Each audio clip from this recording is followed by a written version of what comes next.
What is up? It is 6:46 a.m. and we are here live, back streaming. It's been a few days. Boy, I'm excited for this one. We got a lot to unpack. This is what happens when you don't stream every day. Things happen, and then you don't have to pick and pull from different areas trying to reach for sports topics. So there's plenty to talk about. We're gonna be ranking sports crash outs. We were talking about Jalen Hurts. I saw the Mario movie. Plenty of things to discuss, I'll tell you. So good morning to everyone. And yeah, we're gonna be ranking crash outs. I can't wait. It's gonna be a good one. Also, the Bears comp situation's crazy. Otis, what is up, man? Yeah, hell yeah. Happy Easter.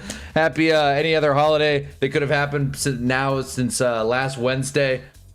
What is up? We got Otis here. I'm fired up, man.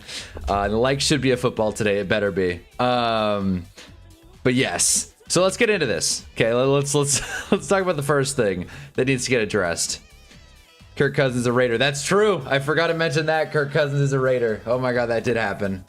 That was the holiday that happened for the last a few weeks. Yeah, Kirk Cousins is a Raider. I didn't really prepare anything for that. I don't think I need to.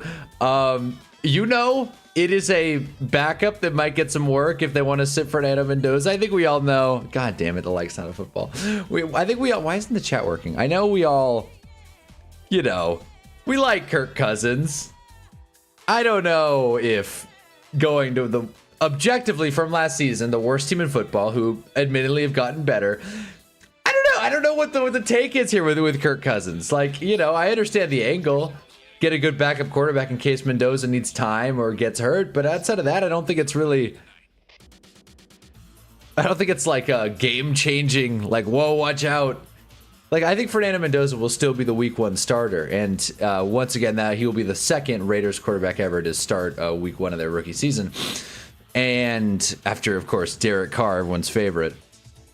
And he'll be the first round pick to do it. I don't know why they wouldn't just trot him out there, especially with all the money they spent.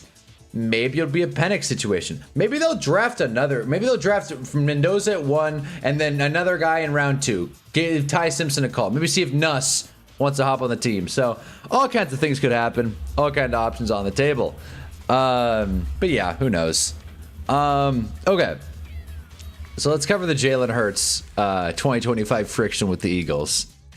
Because this is a story that I feel like is the talk of the town right now. And there's so much wrong with why this story is such a big deal. Full disclosure, I'm late to this, extremely late. But, we live stream around here. I was going to make a video about Jalen Hurts, about how, everyone's in a bad mood around Jalen Hurts, who's a terrible leader, apparently. Here's the thing. I feel like this Jalen Hurts smear campaign, because there's no other way to put it, this smear campaign is... it's the most disingenuous journalism I've seen in a long time. And calling it okay, again, I don't want to speak too much to this as far as what happened and who did what the intentions were, because you have one of two scenarios, right? Because I'll just gloss over the article, even though I'm sure everyone's read it. Or at least knows what the deal is. The Eagles are mad at Jalen Hurts. The top down, it's all people in the office, people on the field. No one likes Jalen Hurts. No one, he's Bo Callahan, man. He didn't invite anyone to. No one got invited to his birthday party. They don't like him. He doesn't like them. They all just find a way to win. And I just feel like it's not fair to Jalen Hurts. Here I am defending him. So. It's not his fault. It's everyone else on the Eagles. Well, I'm not... Okay, again, fault is so relative. I'm glad the chat's working now. Fault is so relative, though. That's the thing that's it's fault what? That they won 11, 12 games? What were the fault? The terrible season the Eagles had. It's their team's screwed, man. It's I think they won more games last season than the Giants have won past 2 years combined. I think that's almost for sure, actually. Well, what bugs me is that this just felt like it's March, and now it's April, but it was March when this came out. Actually, April 1st, never mind. It's April. We got nothing to talk about. Drafts in 3 weeks. Let's throw out a story and see what sticks. Because that's just how this felt. This doesn't feel very substantiated. It doesn't feel very genuine. It just kind of feels like Jalen Hurts is just getting thrown under the bus because everyone else is bored. And I'm not going to sit here and say that Jalen Hurts is the best quarterback I've ever watched. He's not even top 30. But he is a Super Bowl champion. He is a guy who's better than most. And here's the thing. The knock on Jalen Hurts is, oh, I don't trust him to, as stupid as it is, I don't trust him to win the big one or whatever, which, you know, is a little ironic. But it's like, we don't trust Jalen Hurts in, like, big, like, need him situations. And it's like, I guess, but you could also say that about, I don't know, 25 of the starting NFL quarterbacks. Like, do you want Josh Allen in a need-to-win situation? Some people think he's the best quarterback in the NFL. Do you want Lamar Jackson? Like Joe Burrow, who's throwing pick sixes in flag football games? Granted. So did Jalen Hurts. However, all I'm saying is, I don't want to sound like I'm parroting an Eagles fan here, but it just kind of frustrates me that Jalen Hurts is just getting thrown under the bus in March. I mean, it gives us something to talk about. And you know what else bugs me? The fact that this is the only thing there is to talk about. If ESPN, and again, this isn't really my take, but whatever. If ESPN staffed more writers and reporters, then we would have people going from city to city. What's up, James? Kirk Cousins a Raider. Apparently that was everyone's big news. I should have streamed. Yeah, people going from market to market, city to city, doing deep diving. What is going on in these buildings? But because ESPN staffs like 10 people and then pay the rest to Stephen A, it's like, well, of course we're going to talk about this. There's nothing else to discuss. All the reporters got fired and went to the Ringer. So I don't know, man. I don't know. I hate defending Jalen Hurts in the morning on a Monday after Easter, but you know, it's a good start, right? And like, there's no reason to like go through this article and like read like what happened and what was said. There's no point to giving context to this article. I'd rather just talk. And I just kind of feel like this article reads disingenuously, and I don't appreciate Jeremy Fowler writing it. We got John here. What is up with the hate on Hurts this weekend? So that's what it's. We got some people filing in. That's what I'm saying. I'd take Sam Darnold over Jalen. I wouldn't.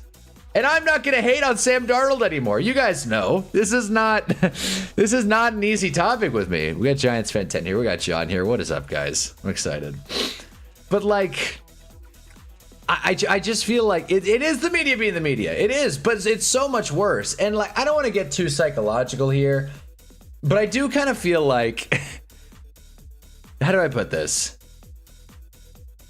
Actually, that's not even the right point. I was going to say, I think I was talking about something else. Yeah, I was going to talk about something else. Oh, yeah, okay, never mind. I'll talk about that later when I'm talking about crashouts.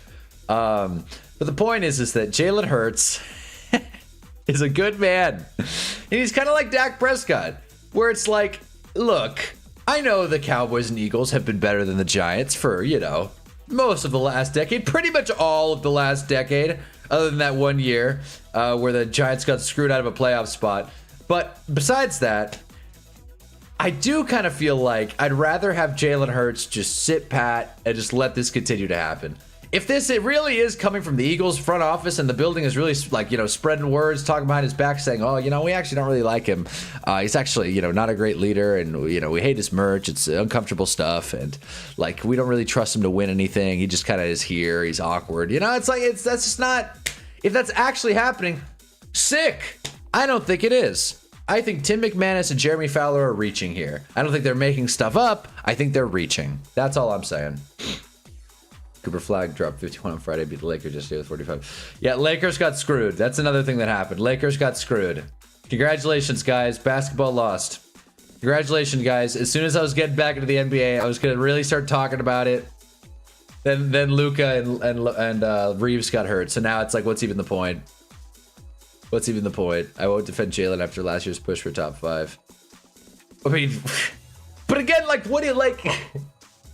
I hate that I'm defending Jalen right now, but what I'm saying is, like, a quarterback pushing for top 5 is not a bad quarterback. Like, we all recognize that, right?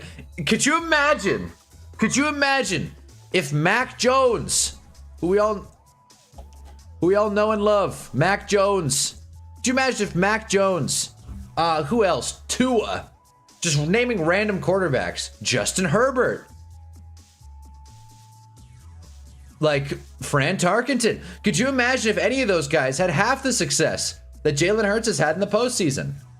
Could you imagine if Josh Allen made a Super Bowl? Can we just like take a step back here and like, you know, just recognize that Jalen Hurts has done something that a lot of quarterbacks that can win the big one. Like, that's the thing. That's what gets me. Josh Allen can win the big one in a hypothetical, but Jalen Hurts actually wins the big one and he still sucks.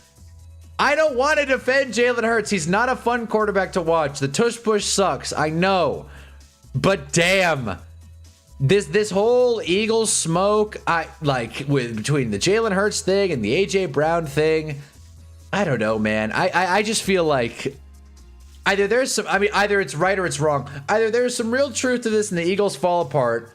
I don't think that's going to happen. I think more likely than not, the stupid Eagles, because this always happens, they have a bad season and then they bounce back the year after, coming back from adversity. And here's the thing. They're saying Jalen Hurts is a bad leader. What does that make Nick Sirianni? Because you do not win a Super Bowl with a bad coach leader and a bad quarterback as a leader. You don't win a Super Bowl with both of them being bad leaders. One of them, we know, is not a great leader. Which one? I don't know. I haven't been in the building. But one of them is not great at leading the team. I can say that confidently. And the other one is carrying the weight for the other one. And I just refuse to believe that Nick Sirianni is the... you guys seen the Gucci backpack meme? I'm sure you have, where it's like it's hanging on by a thread, and the guy's like, and the caption's like, "Just let it go, man." And that cannot be Nick Sirianni. That's not Nick Sirianni. That's the vibes of Jason Kelce. 9. Lakers lose in basketball. Losers shouldn't be in the same sentence. One of the only sentences of positive. That's bullshit, though. That's bullshit. We all know the NBA does better and gets more views and is more interesting when the Lakers are in and the Lakers are involved. You know that's bullshit, Otis. You know it. So the Eagles just don't like him. That's the assumption. That's the assumption. I mean, okay, the context of Hurts winning a Super Bowl matters. He wasn't even a top 10 player on that team. I mean, I guess, but again, but again, like, the whole team defending Jalen Hurts argument, it would be a different story if Jalen Hurts was actively throwing them out of games or turning the ball over. I saw someone say they're winning in spite of Jalen Hurts. I understand that he's not the most talented thrower of the football, and they had a really talented team around him, and the defense got like 100 pick sixes in that Super Bowl. But at the same time, he wasn't, like, in what ways was he actively costing the team games? He wasn't. And I know that's a low bar, but there are quarterbacks that people consider elite that routinely cost their teams games. Routinely. Caleb Williams turned the ball over a bunch in the playoffs. He's young. I'm not, it's Caleb Williams. I'm not saying he sucks, but like, Caleb Williams turns the ball over a bunch. Josh Allen, remember that fumble at the end of the first half? Could you imagine if Jalen Hurts fumbled the ball at the end of a half for a playoff game that the Eagles wound up losing? Could you imagine if that happened to the Eagles? Frankly, I'd love it. Okay, I'd love it. But still, I just feel like we're moving the goalposts here. I feel like Sirianni could be in It's Always Sunny. That's a great point. It's a great idea. Listen, board of the 9 situation, they're talking about quarterbacks of actual good teams. Hey, you know what, John? I'm glad you brought that up. I've heard good things. I've been listening to some podcasts. I've been watching a lot of sports media in my live hiatus, my 5 days off. I watched a lot of sports media. People are stoked on the Vikings right now. The vibes are up in Minnesota. I heard someone say the Vikings could win the Super Bowl. They didn't say they will, but they said they could. You know what? That's enough. Lamar on that Eagles team might go 17-0. I don't think so. And I love Lamar. And you know what? Maybe they'd be better, so to speak. But the odds are is that they might go 15-2. And those two were because Lamar fucked it up. Let's be honest.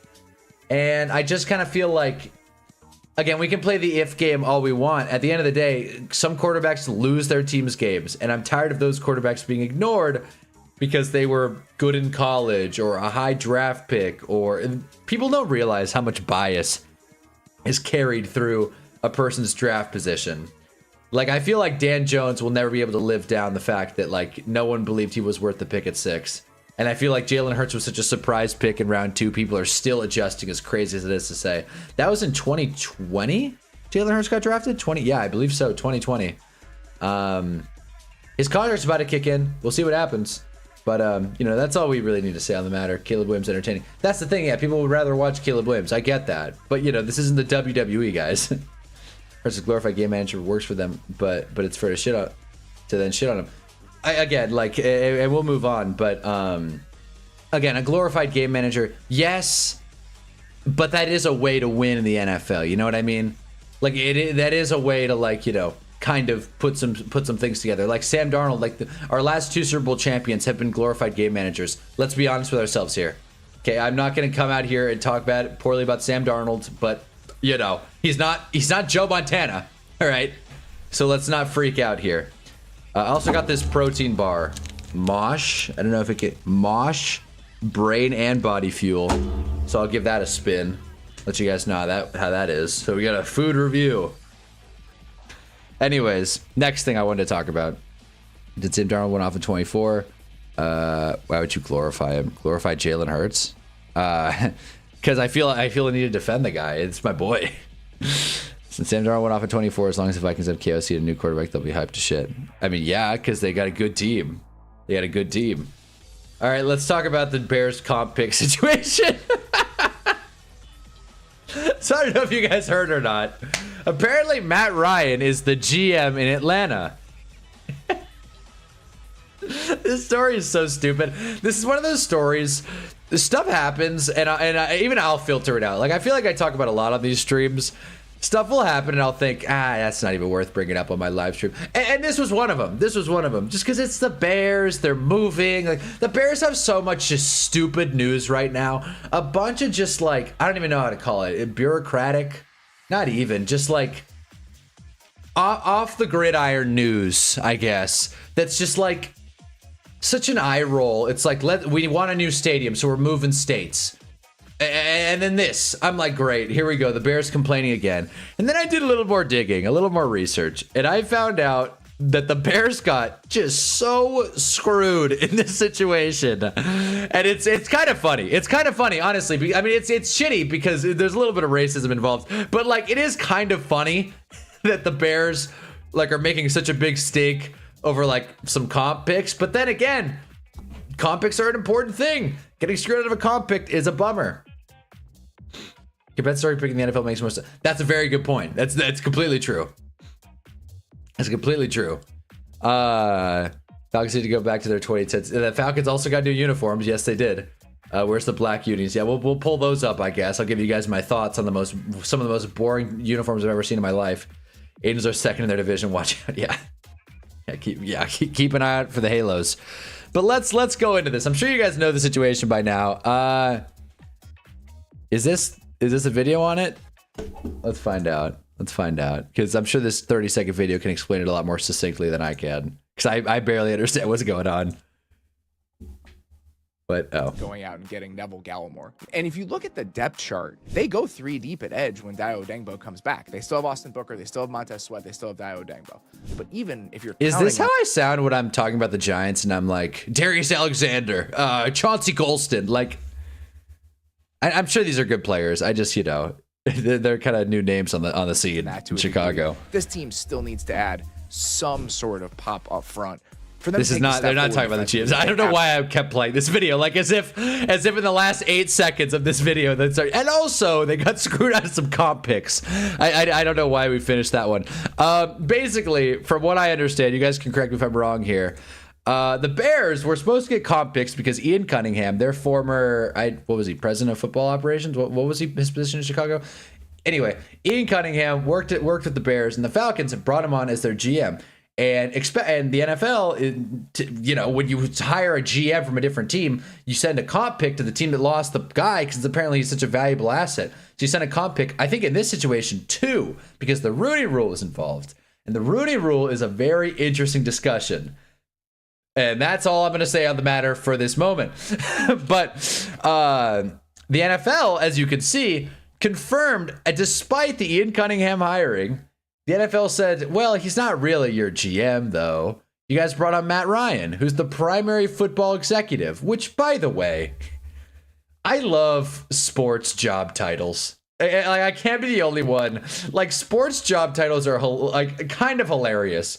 Like, just could you imagine on your LinkedIn, Director of Football Operations? It's just stupid.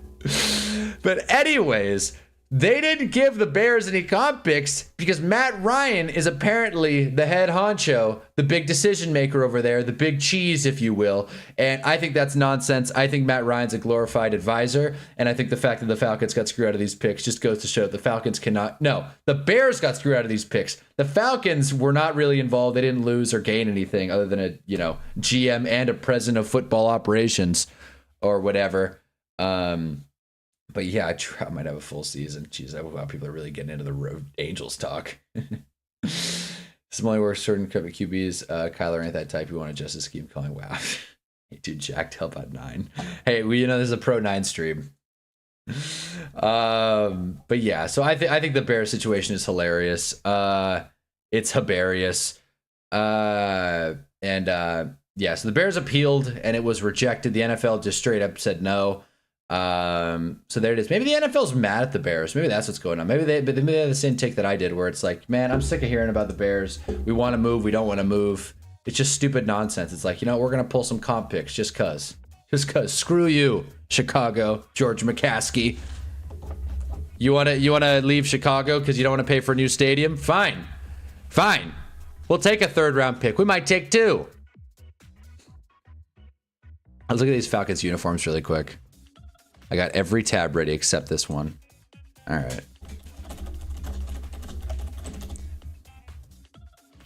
All right.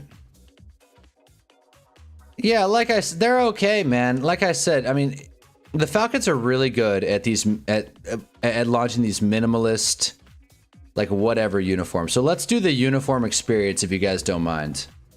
Let's go on an experience, right? You guys ever experienced the 2026 Atlanta Falcons uniforms? They look like the Cardinals. They look like the Cardinals, man. Like any design at all would be really cool. Just saying. They look like the Cardinals.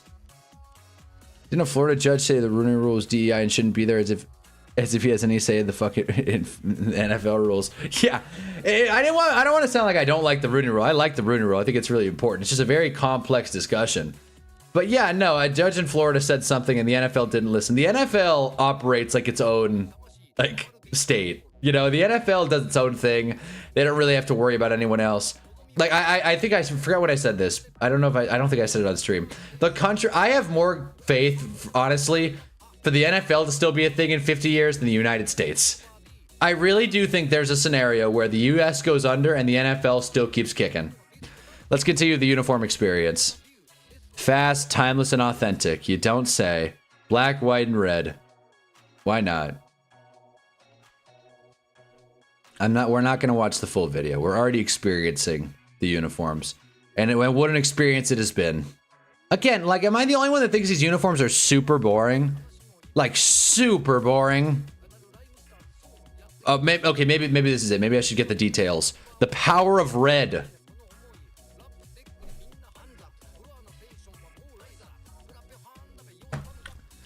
Okay, stripes, legacy of these are great. Okay, I went from hating these to these titles are great. Legacy of silver, functionality of form. Okay, again, just what it like. It's a functional black. You see, it's a low gloss functional black. What? Novelty of numbers. Don't you think that little indent into the 2 and the 6, isn't that cool? The novelty of it. I feel I'm spinning right now. I feel like I just took ecstasy. Elements. Every detail matters. It's Falcons on the Jets. All right. I guess that does count as an element. What's up, Dallas Crimson Tide? I guess the title of the team on the front of the jersey does count as a detail. Atlanta on away. Very cool. Dirty Birds inside collar and nameplate font with team DNA. There you go. This website's stupid. I mean, I'm all for NFL teams putting effort into stuff and really caring about designs, but this just doesn't feel like they spent a lot of time on this. They're like, yeah, let's just throw silver in there. It's like, well, why are we putting silver in there? It's like, that's the legacy of silver. You didn't hear? Where were you when silver built its reputation? Anyways, so these are the jerseys. I think we've covered it. home. We could buy them.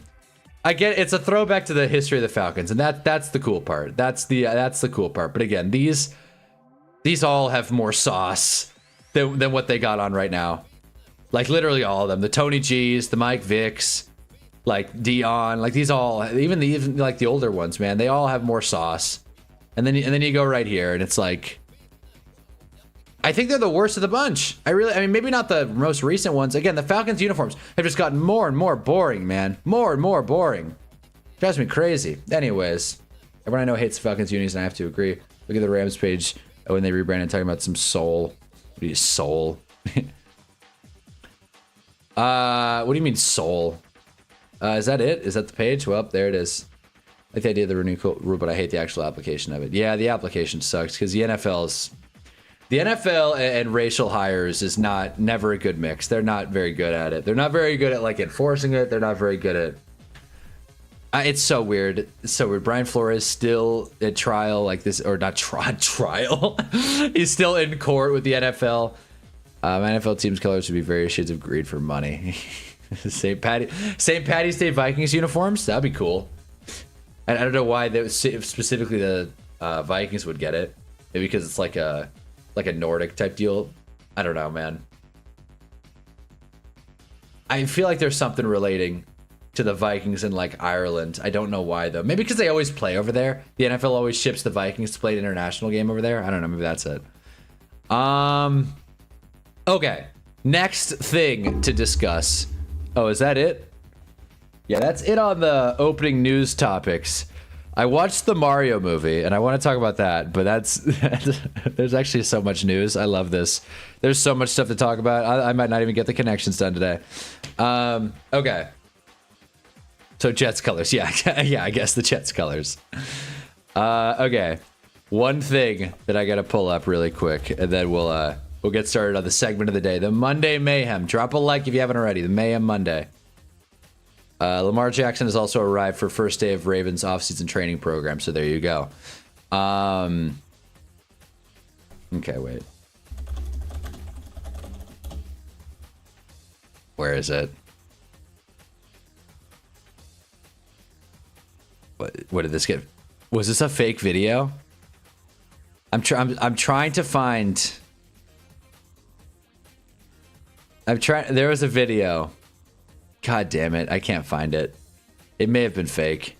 It may have been fake. All right, let's get into this. All right. Ranking sports crash outs. I think this is it, actually. Hold on. This is it. I found the video. Here we go. Ranking sports crash outs. Okay. First one. Jokic brother. It is an honorable mention. Okay, so let me start with this really quick. I don't know if you guys have noticed or not, but a lot of off the court, off the field tension and animosity in sports lately. A lot of fights, a lot of people going to jail or getting arrested, people going to rehab. A lot of stuff is going on. So I figured, why not take advantage of the independent, avant-garde, against the grain nature of this channel and start talking and ranking these specific crash outs? Because why the hell not? I'm sure you guys know what a crash out is, but I'm just gonna qualify it here a little bit. That way, I don't get, killed for these rankings. This morning, I'm calling crashing out losing control of a situation / your emotions. I'm gonna grade these on recency, notoriety, and severity. So that's how I'm rating these crash outs. Honorable mention, the video that's been playing for a little bit, Jokic's brother. Don't laugh when Jokic gets fouled. I'm gonna copyright. I shouldn't have played this song. But there you go. So he got pretty upset. I spent more time finicking with the song. But yeah, Jokic's brother got pretty upset. As you can see, he was ready to jump from the top rope. It's a scary man.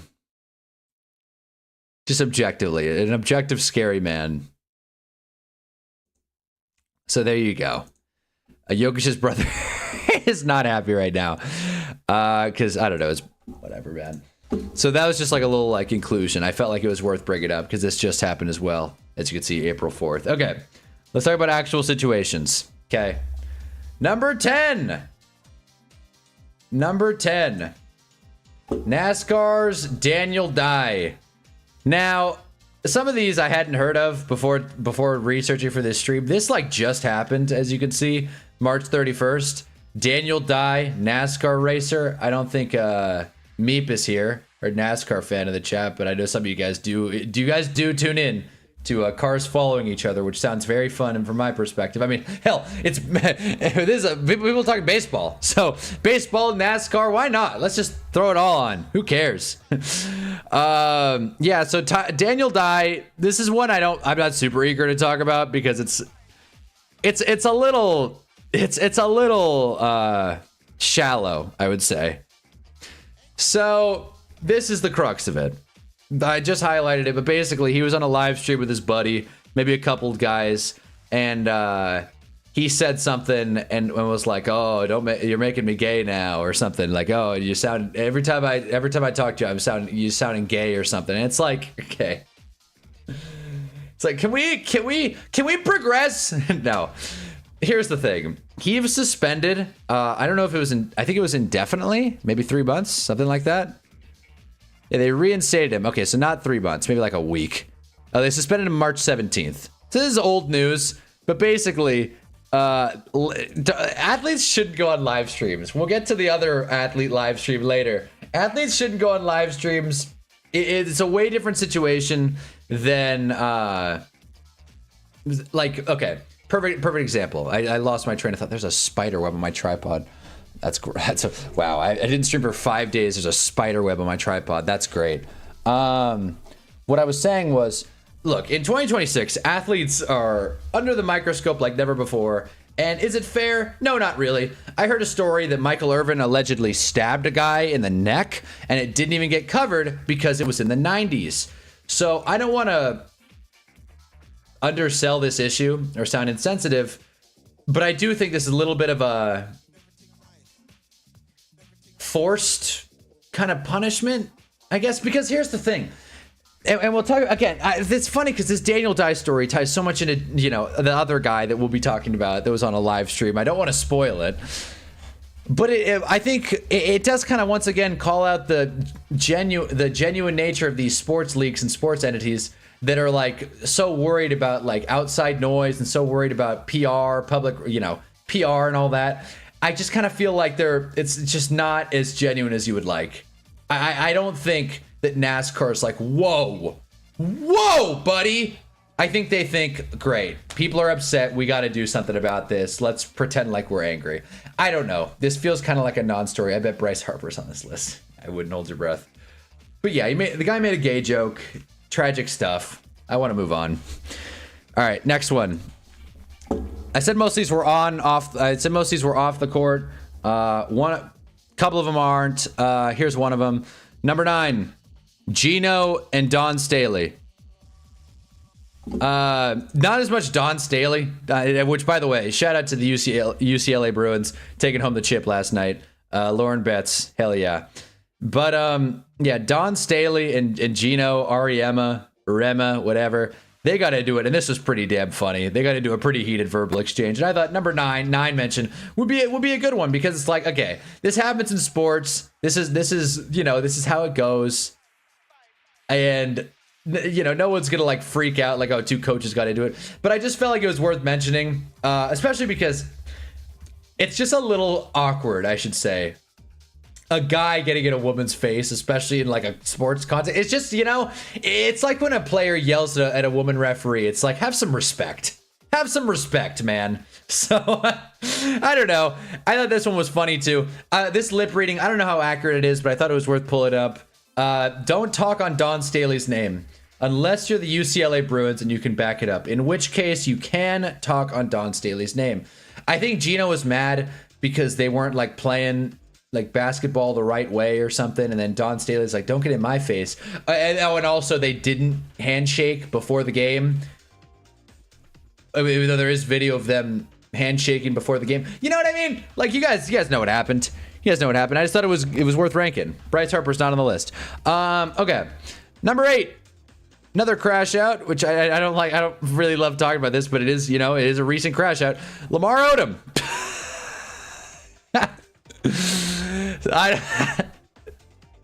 Lamar Odom.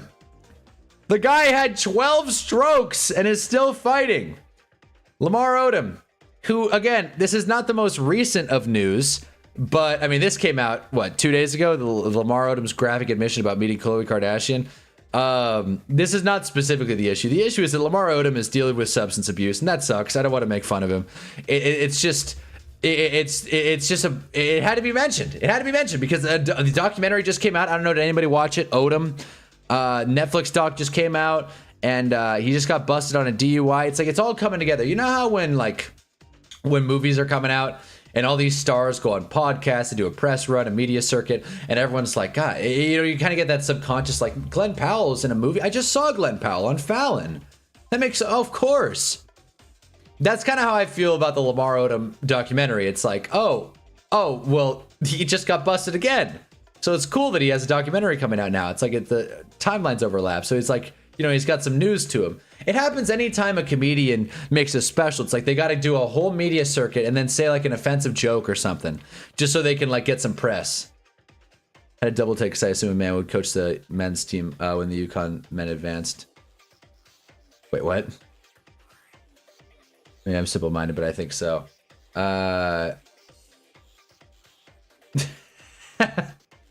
Griffin retracted the message. I think I get what you're saying. Wait, hold on. But yeah, so Lamar Odom, I thought number 8. He's also going to rehab for weed, which I think is weird. Hey, by the way, I wanted to float this idea. Okay, so I've never been to rehab. I don't know what your guys' experience is with it. I've never been to rehab personally. What I will say about it, Lamar Odom is far from the only person on this list, by the way, that's going to rehab, by the way. I wrote, it's not even a joke, but I wrote this last night, and I'm curious what you guys think of this. Do you think anyone's ever checked into rehab and being like, rehab? I'd rather rehab some drugs. Do you think anyone's ever said that? Do you think anyone's ever dished that joke specific, just like that, like walking through the doors of rehab? I feel like there's non-zero chance that someone has made that joke. I thought Ariema coached the men. No, that's Hurley. Hurley coaches the men. Coaches the men. Ariema coaches the women, and he's pretty damn good at it too. He's good at yelling at Don Staley as well. But yeah, so that's my little rehab joke. But yeah, so Lamar Odom's got a lot going on. I didn't actually read this article. I just pulled it up. In the newest Netflix documentary, Untold: The Death and Life of Lamar Odom, which is an interesting title, 6'10" forward recalled the night he met Khloe, a moment that would forever change both their lives. By the way, Khloe's an attractive woman. I'll say that. That's what I'll say. The first night, I'll be honest, I was Lamar Odom was trying to have fun on the first night, which, that's not like something to hang your hat on. That's not something to be ashamed of. Odom confessed, I was like, no, that ain't that type of party. As much as I could say I know her, I know her, but I don't really know the person in 30 days. Yeah, it's crazy. You gotta have a gut feeling feel like a big dick, some big balls. What? I feel like that quote kind of got away from me.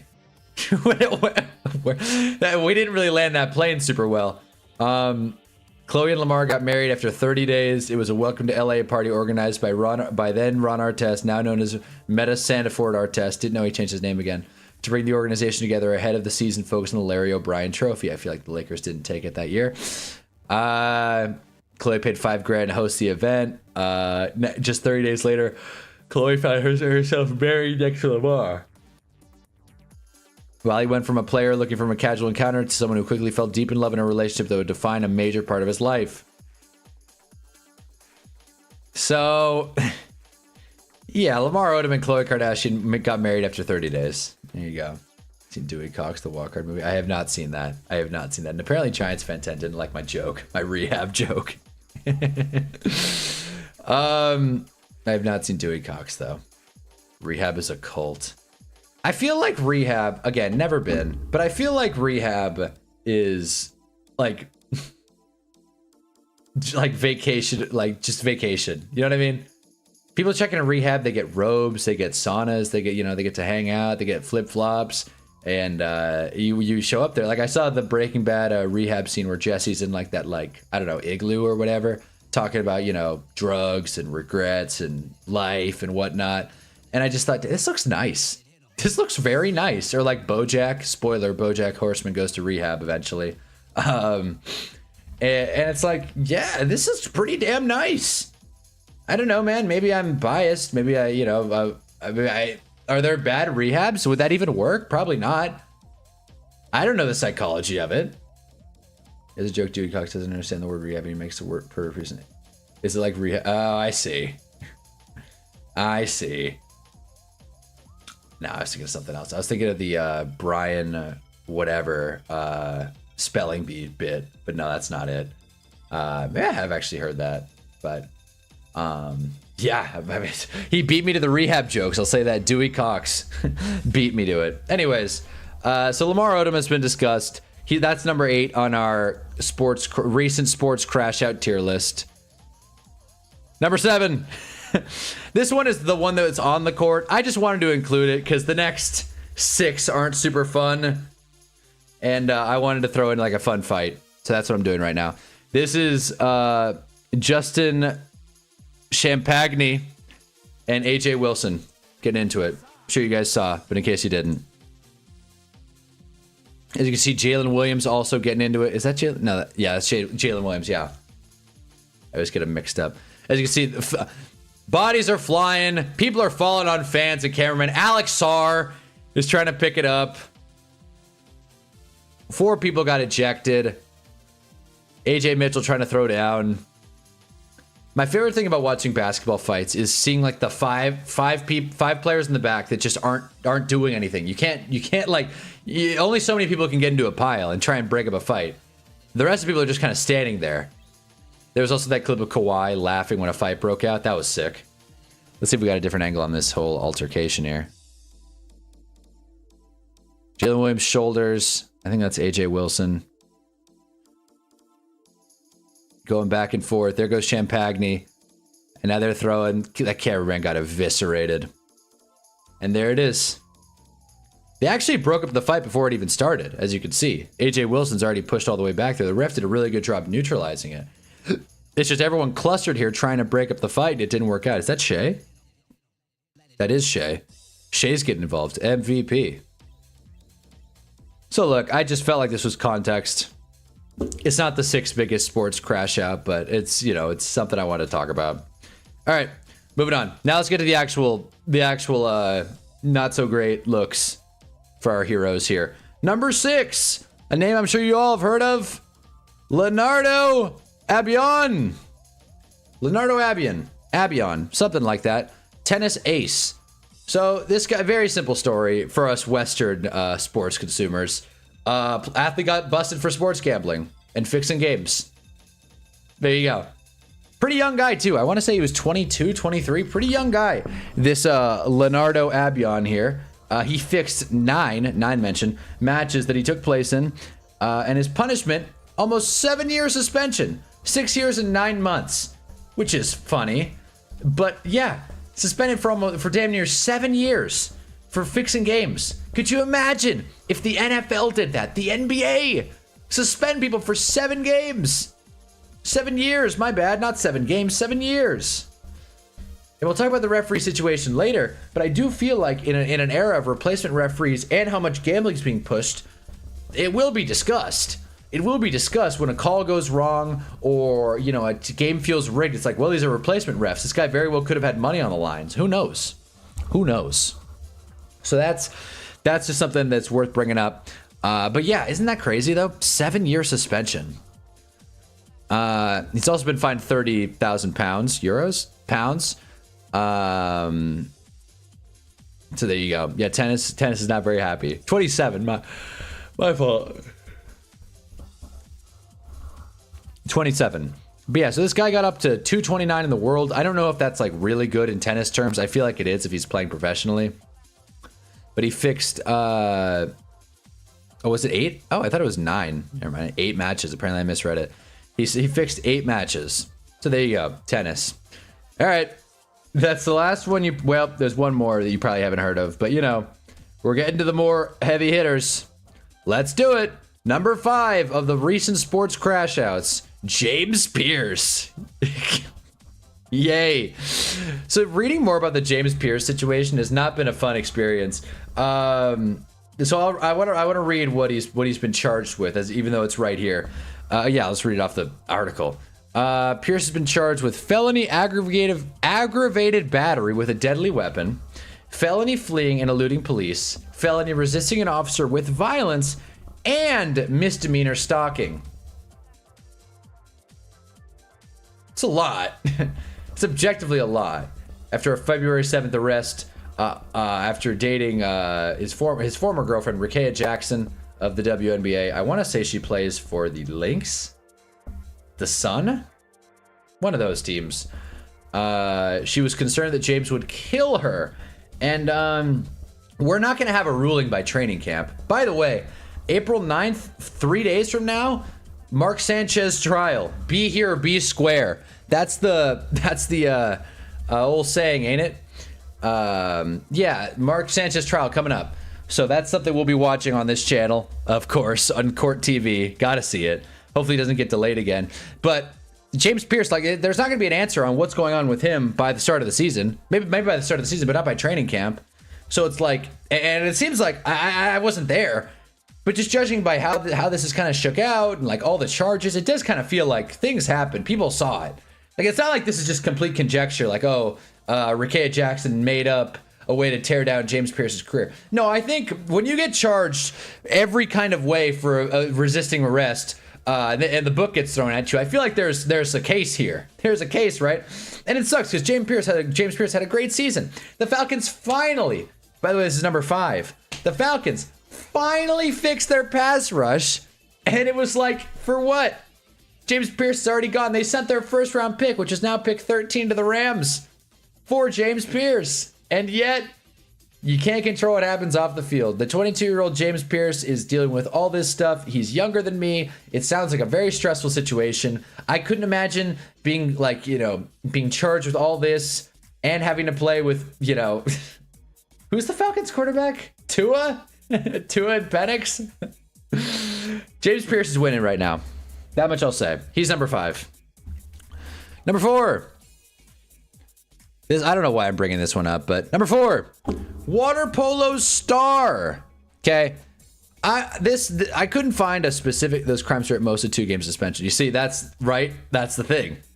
If the NFL brought down the hammer like tennis does, we might be living in a different sport. Maybe a little more an authoritarian state when it comes to the NFL. But they definitely shouldn't get crazy with suspensions. Just judging on how they kind of assess fines and people getting hit in the head with helmets and whatnot. Water polo star. Why am I bringing this up? Well, for one, I believe. Yeah, where is it? Where is it, huh?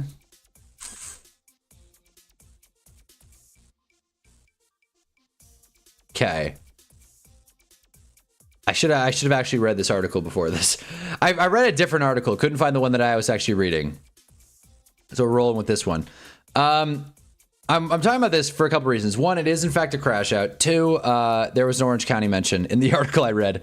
Shout out to Orange County. But yeah. So basically, this is a wild story, and as you can see, he's Bryan Cranston, this guy's dad. So they're not related, but there's this guy's dad right there standing next to Bryan Cranston at the infamous DGA Awards, brought to you by BMW.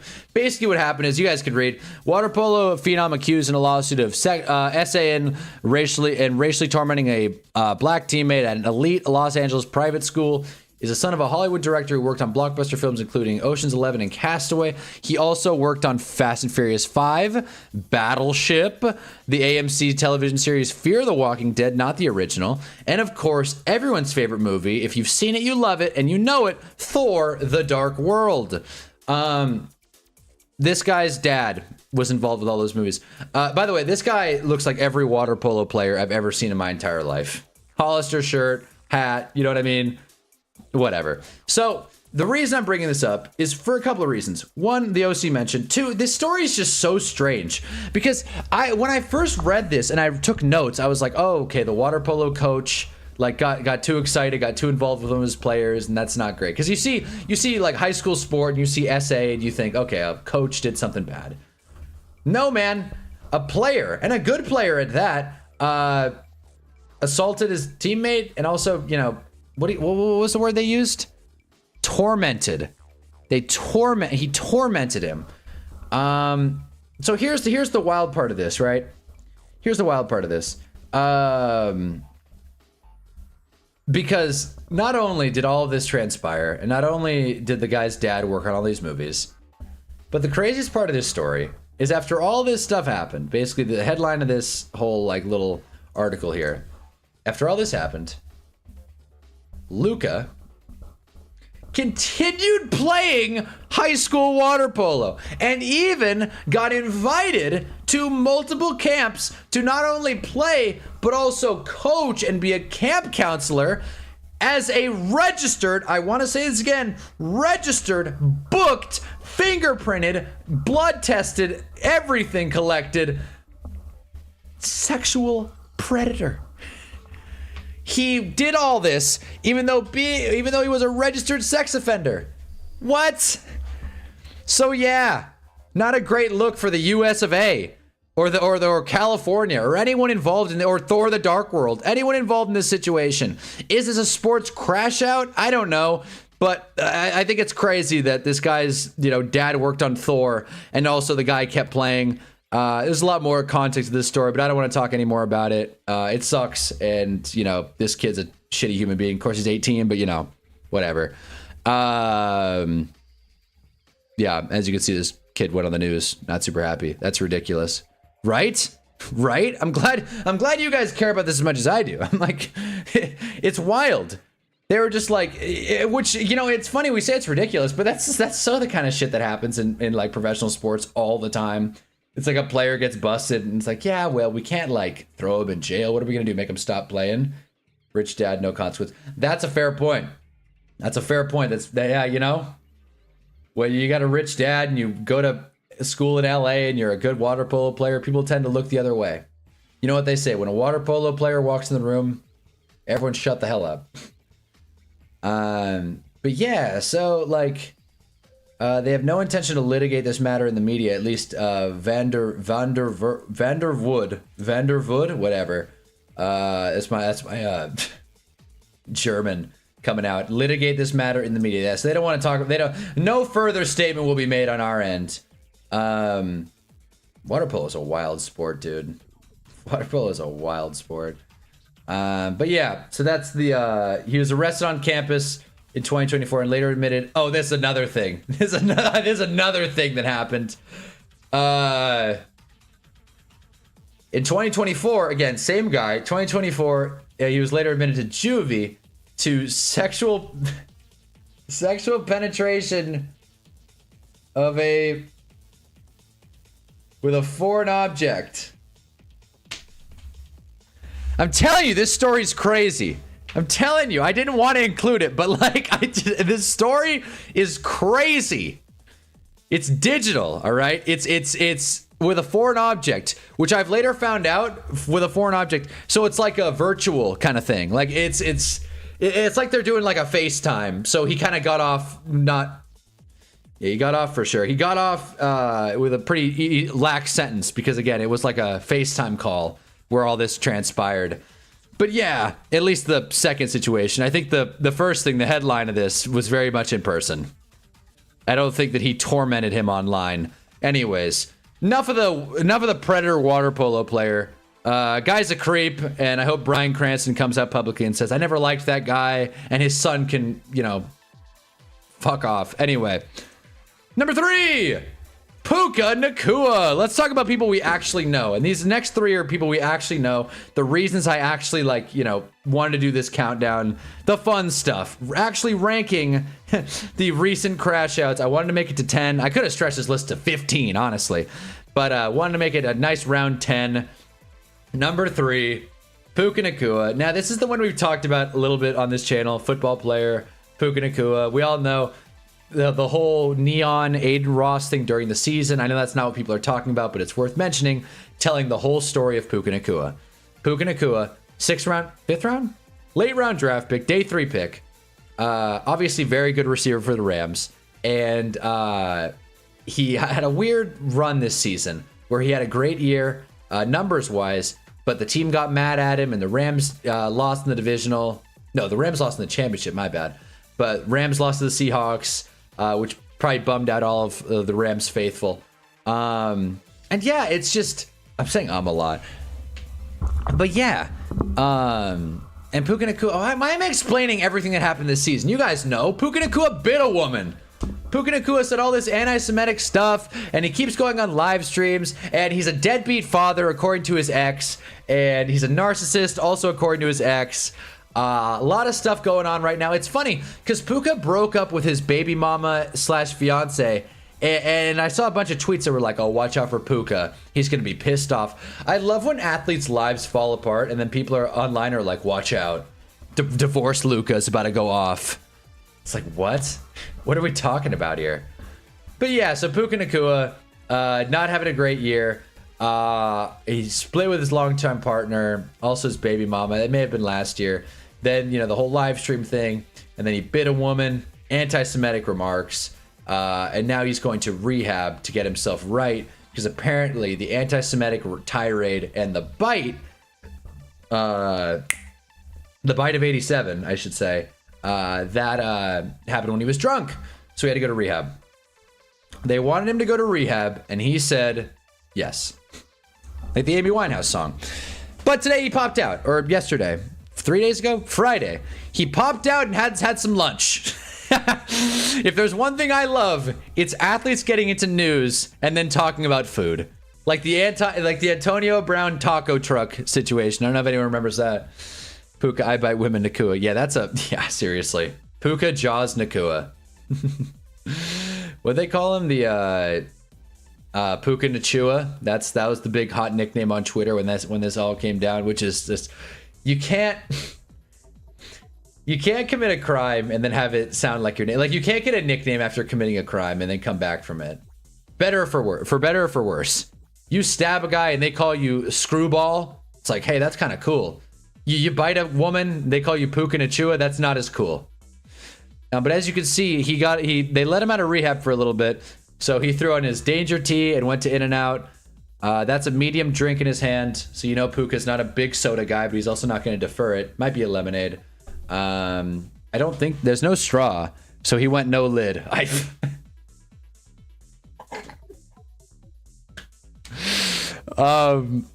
Yeah, he got in the sweat session. He grabbed himself a burger and a soft drink. He headed back to rehab. So basically, like, okay, the In-N-Out is not the main story here. But I wanted to rank Puka at number 3. Because while what he did was awful and wrong, awful's a bit of a stretch. What he did was really, really, really bad. Yeah. The level below awful. I'm not defending biting women or biting anyone, but no one's life was at risk.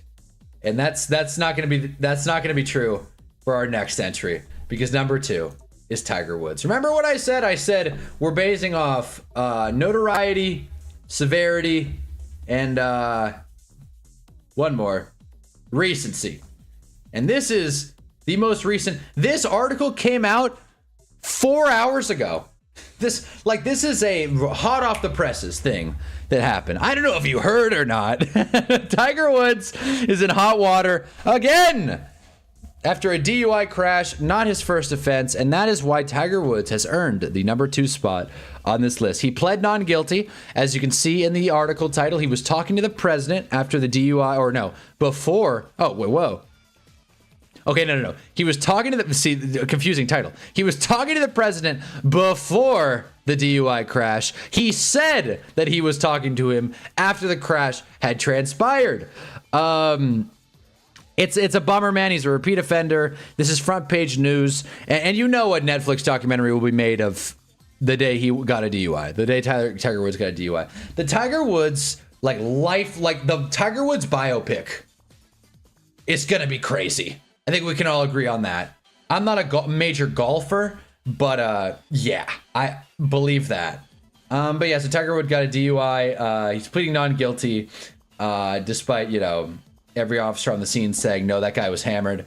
We'll see what happens. Trump was very disheartened to hear about it. He said, that's all I know. The guy got in a crash. Prayers out to him. You know, good friend of mine. That's what Trump had to say. And then he's like, and also, check out this new thing I did. Whatever. Tyler Woods makes me sad. Do need some help. It does. No, it does. You know, it does. I'm trying to keep this light, but yeah, no, all this stuff is sad. Like all this stuff is people's lives, you know, not falling apart, but people making like crucial mistakes. But you know, I feel ya. He does need some help, and I think he requested. I was reading earlier. He requested a European like exemption type thing. Like I think he wants to go to Europe for special treatment, like Luca's doing. Except Luca's treatment is for a torn hamstring, and Tiger Woods' treatment is for substances. It's not the same thing. It's not the same thing. But as you can see, Luca's making the trip. He's going to Europe. So there you go. Yeah, Tiger Woods got number 2 on this list. His mugshot is a little funny, but yeah, Tiger Woods got a DUI, number 2. So that leaves one man, number 1, who we talked about a little bit last week. The number 1 sports crash out of recent memory is Jaden Ivey. It's gotta be. It's gotta be Jaden Ivey.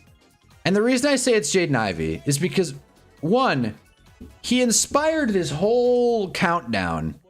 Because I've never seen a player... Okay, the audio in this kind of sucks, but... Blessed are the pure in heart, for they shall see God. Hey, for you. See, so there you go. You guys hear that? You guys catch that? Just in time for Easter. So there you go. But yeah, dude. Basically, the reason I think Jaden Ivey's crash out is so interesting, at least, is because he's stuck with it. It's kind of like an AB thing, except AB, it kind of got crazy and then it just kind of like materialized. You know, it grew a little bit. Like it just continued to snowball, basically. Whereas Jaden Ivey, like he got on live, and now it's like you can't put the toothpaste back in the bottle. He is all the way in this. He is protesting on the street. The NBA wants nothing to do with him. The Bulls cut him. Like this is a bad situation, but it is objectively kind of crazy. It is like the amount of objectively stupid people conflating the nonsense Jaden Ivey's up to anything meaningful is really funny. What do you mean? Like people are like, huh, I hadn't considered what he said. Like this guy's actually pretty articulate. I just think it's wild that, you know, he's out here protesting in the streets. Like I've never seen someone in the NBA. Like, could you imagine if Jonte Porter got busted for gambling and like went out and like, you know, picketed? Of course, it's a different situation. He has turned his life to faith. Jaden Ivey has done, which good for him, I guess. I mean, I don't want to knock at man's faith. But at the same time, it does kind of feel like he's... Man, there's just nothing like when religious people like glob onto faith and then just make it their whole personality and like... Oh God, I don't want to sound anti-God here, but it's just like... They glob onto these things and then it's like, oh, well, I'm just going to enforce my beliefs on everybody else around me. Because that's fun. Because that's what everyone wants. I'm not saying like, oh, shut up and dribble or shut up and pray, shut up and worship. But like... It's just annoying, man. I feel like we all know a person, maybe we are a person, who got super religious and now they're just not fun anymore, you know? There's a balance to be had with, you know, believing what you believe and living the life that, you know, can also, you know, coexist with others. Coexist, just like the sticker. I enjoy today because all Easter candy is 50% off. See, I love when we talk about like sensitive topics and John brings up like something unrelated. But hell yeah, man, Easter candy. I guess yeah, because it's day after Easter. Yeah. He's just a mentally ill guy spiraling out. Needs help, not a pawn for a culture war. I saw a white guy demand the black community come out and support Jaden Ivey as if we're all homophobic or all even Christian. Come on, guys. Step up, black community. Don't clip that, please. But yeah, no, I agree. Describing people who walk around and knock on doors. Oh my God, yeah. I'm not a fan of Jehovah's Witnesses. I know that's not a cool thing to say on a public forum, but it's true. Believe what you believe. I'd say that's like the crux of my religion, honestly. Just like don't tell other people what to do. That's as far as like religion goes, at least. That sounds very red pilled of me to say, but like at least as religion goes, don't tell other people what to do. You know, that's my stance on the matter. But anyways, yeah, but Jaden Ivey is the #1 crash out because again, this is what a crash out is. I know that Tiger Woods got a DUI and Puka's in rehab. That water polo player's crazy. The tennis guy got suspended for 7 years. But when you think of the word crash out, what it truly means, that's what Jaden Ivey is going through. As Giants fan 10 calls it, a mentally ill guy spiraling. However you want to define it is up to you. I will define it as when you look up the picture of when you look up crash out in a dictionary, picture of Jaden Ivey comes up on live stream.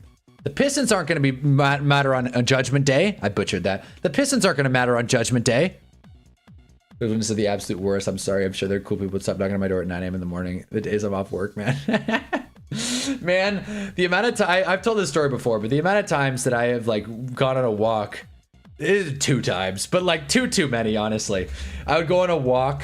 And I remember one time I was walking in Target and I'm like, I'm just going to get like some soap and like a, you know, lemon or something. I don't know. I was just getting groceries, college kid groceries, where you go to the market and get like like an apple and like some turkey breast. It's like, that's dinner.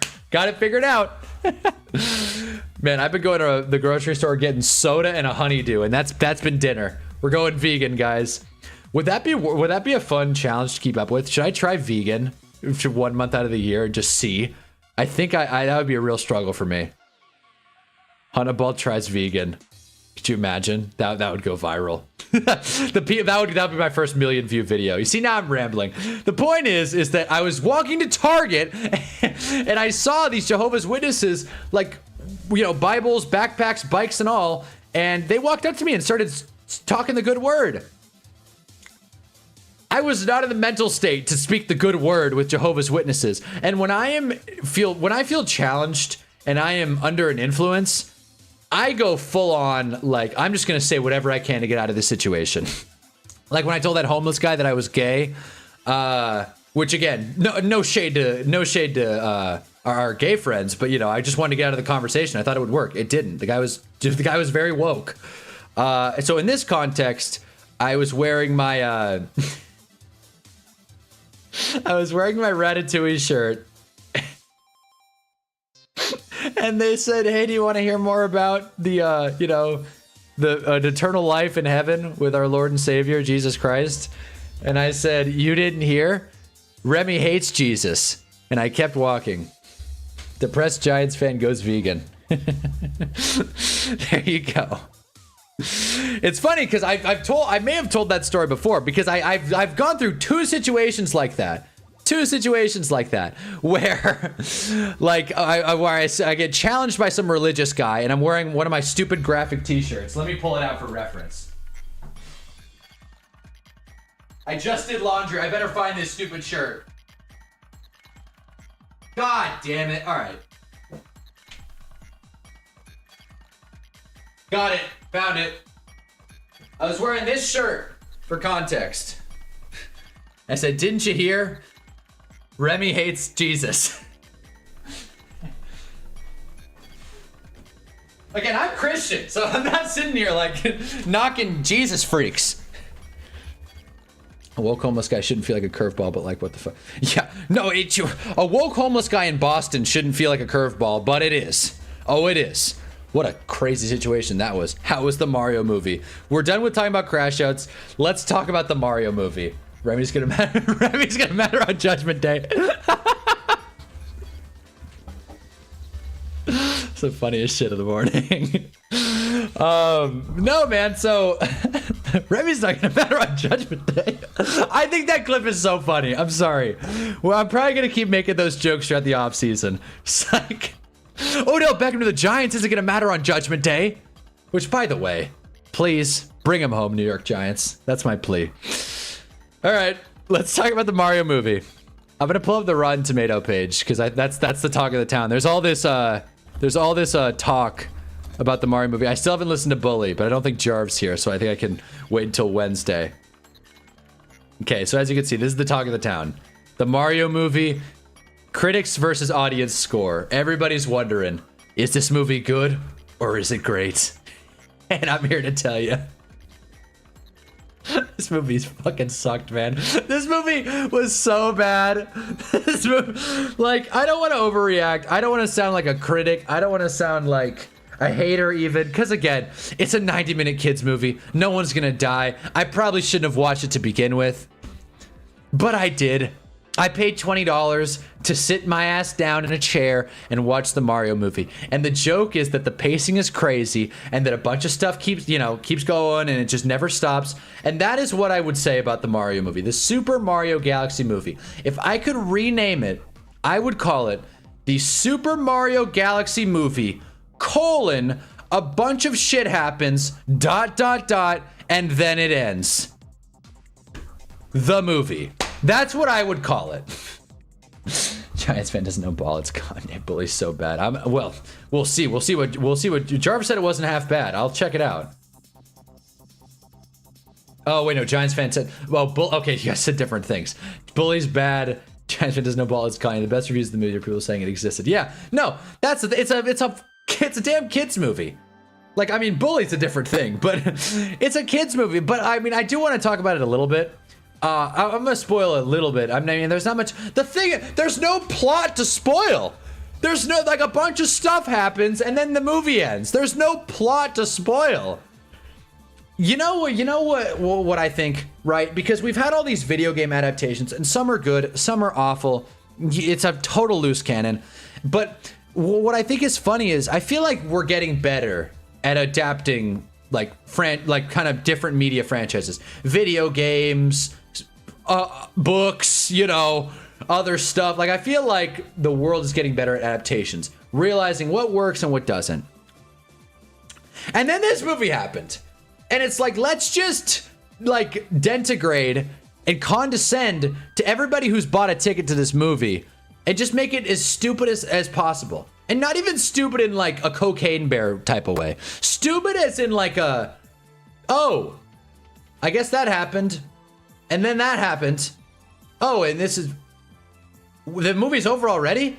I couldn't believe it. And the funniest part of this movie, in my opinion, and there were a couple good jokes, but not many.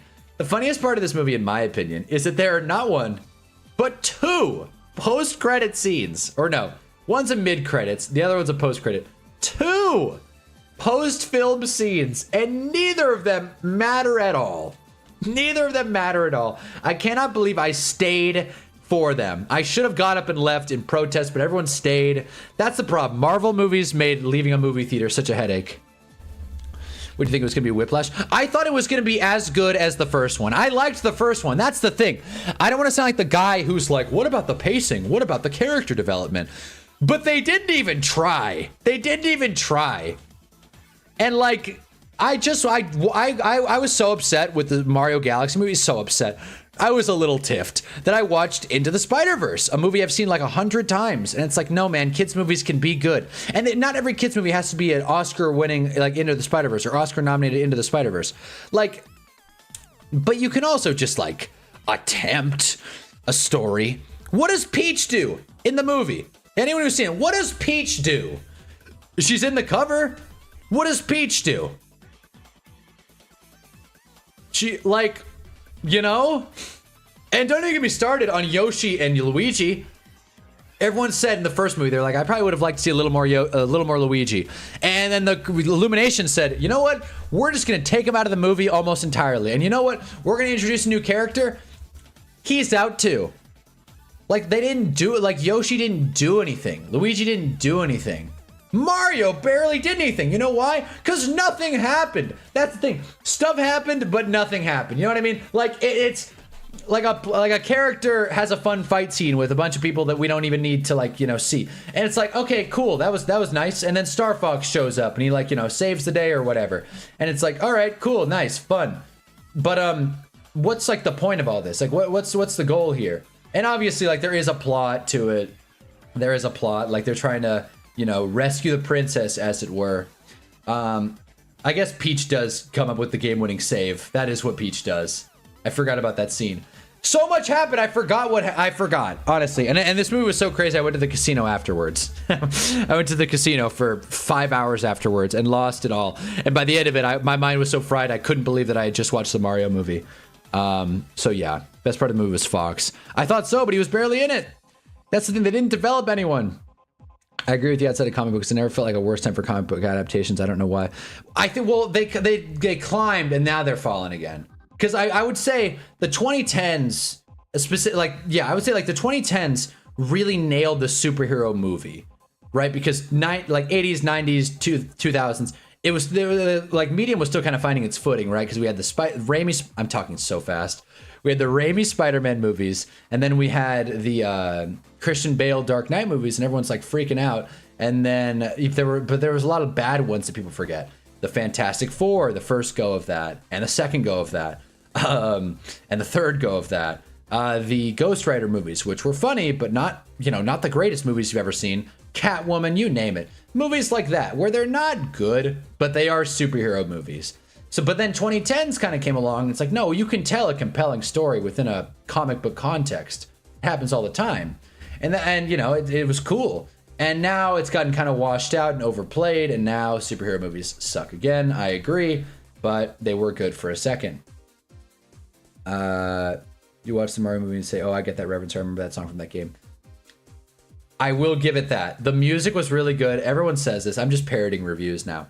The music was really good. I especially appreciated the music because I have subconsciously, as you guys have, which I always appreciate, I have subconsciously been listening to Mario music for the last like 10 months, basically. Maybe a little less, 8 months, something like that. But I've been listening to this music for the last like half a year, and I was like, oh my, I recognize like all these songs.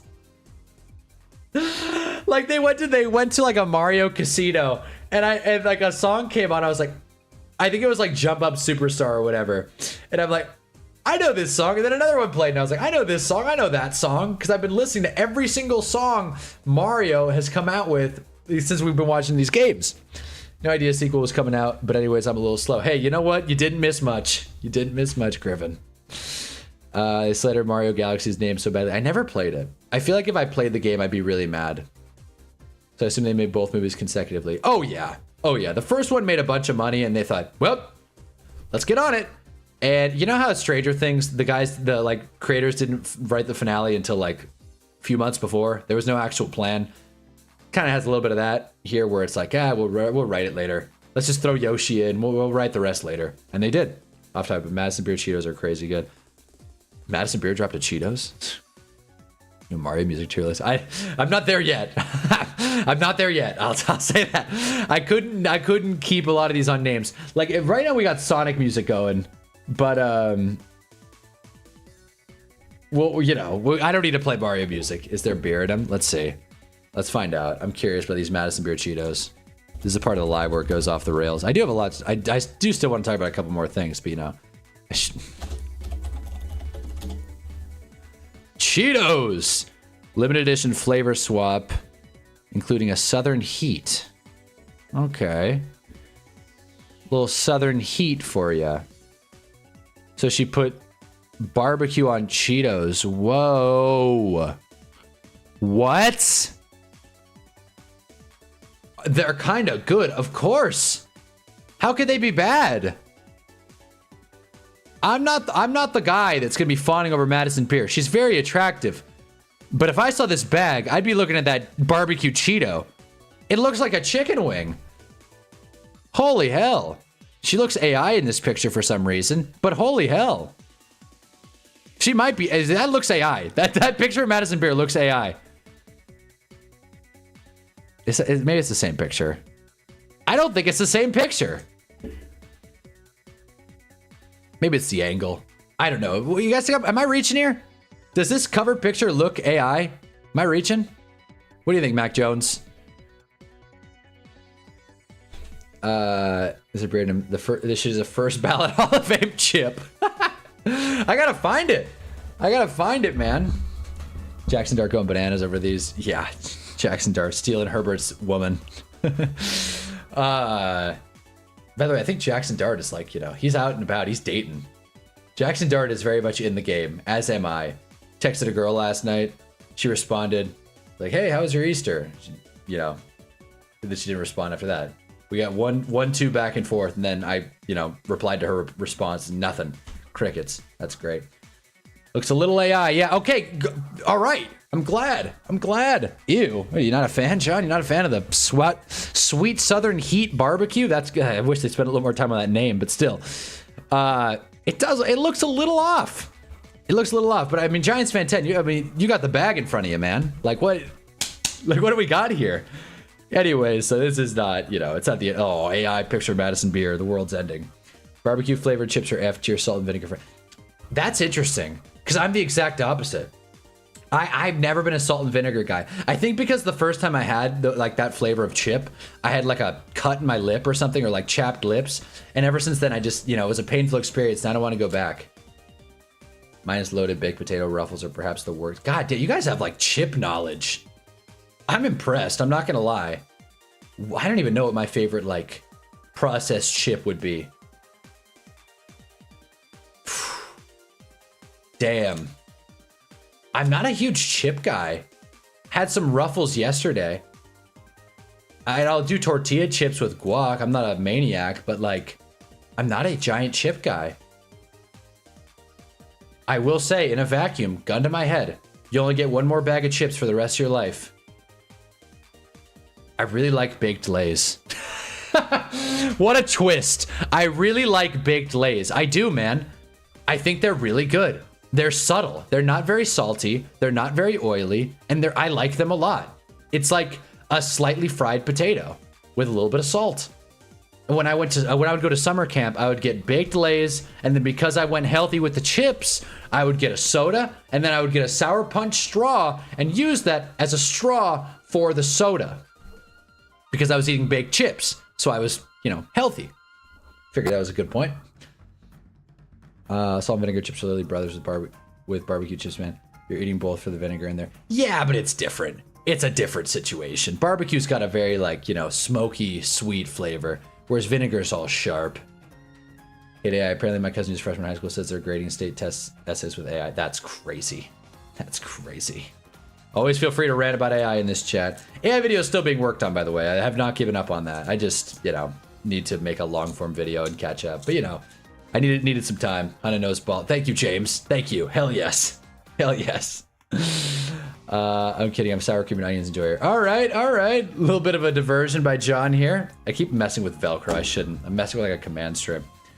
A little subversion from John there. Sour cream and onions is good. It's good. It's just not the flavor I seek out very often. I don't know. It's a commitment eating sour cream and onion chips. I feel like that's like, it's tough to have a meal after that, you know? Salt and vinegar chips are easy to botch. I feel like barbecue chips are good for almost any brand. Great take. I agree.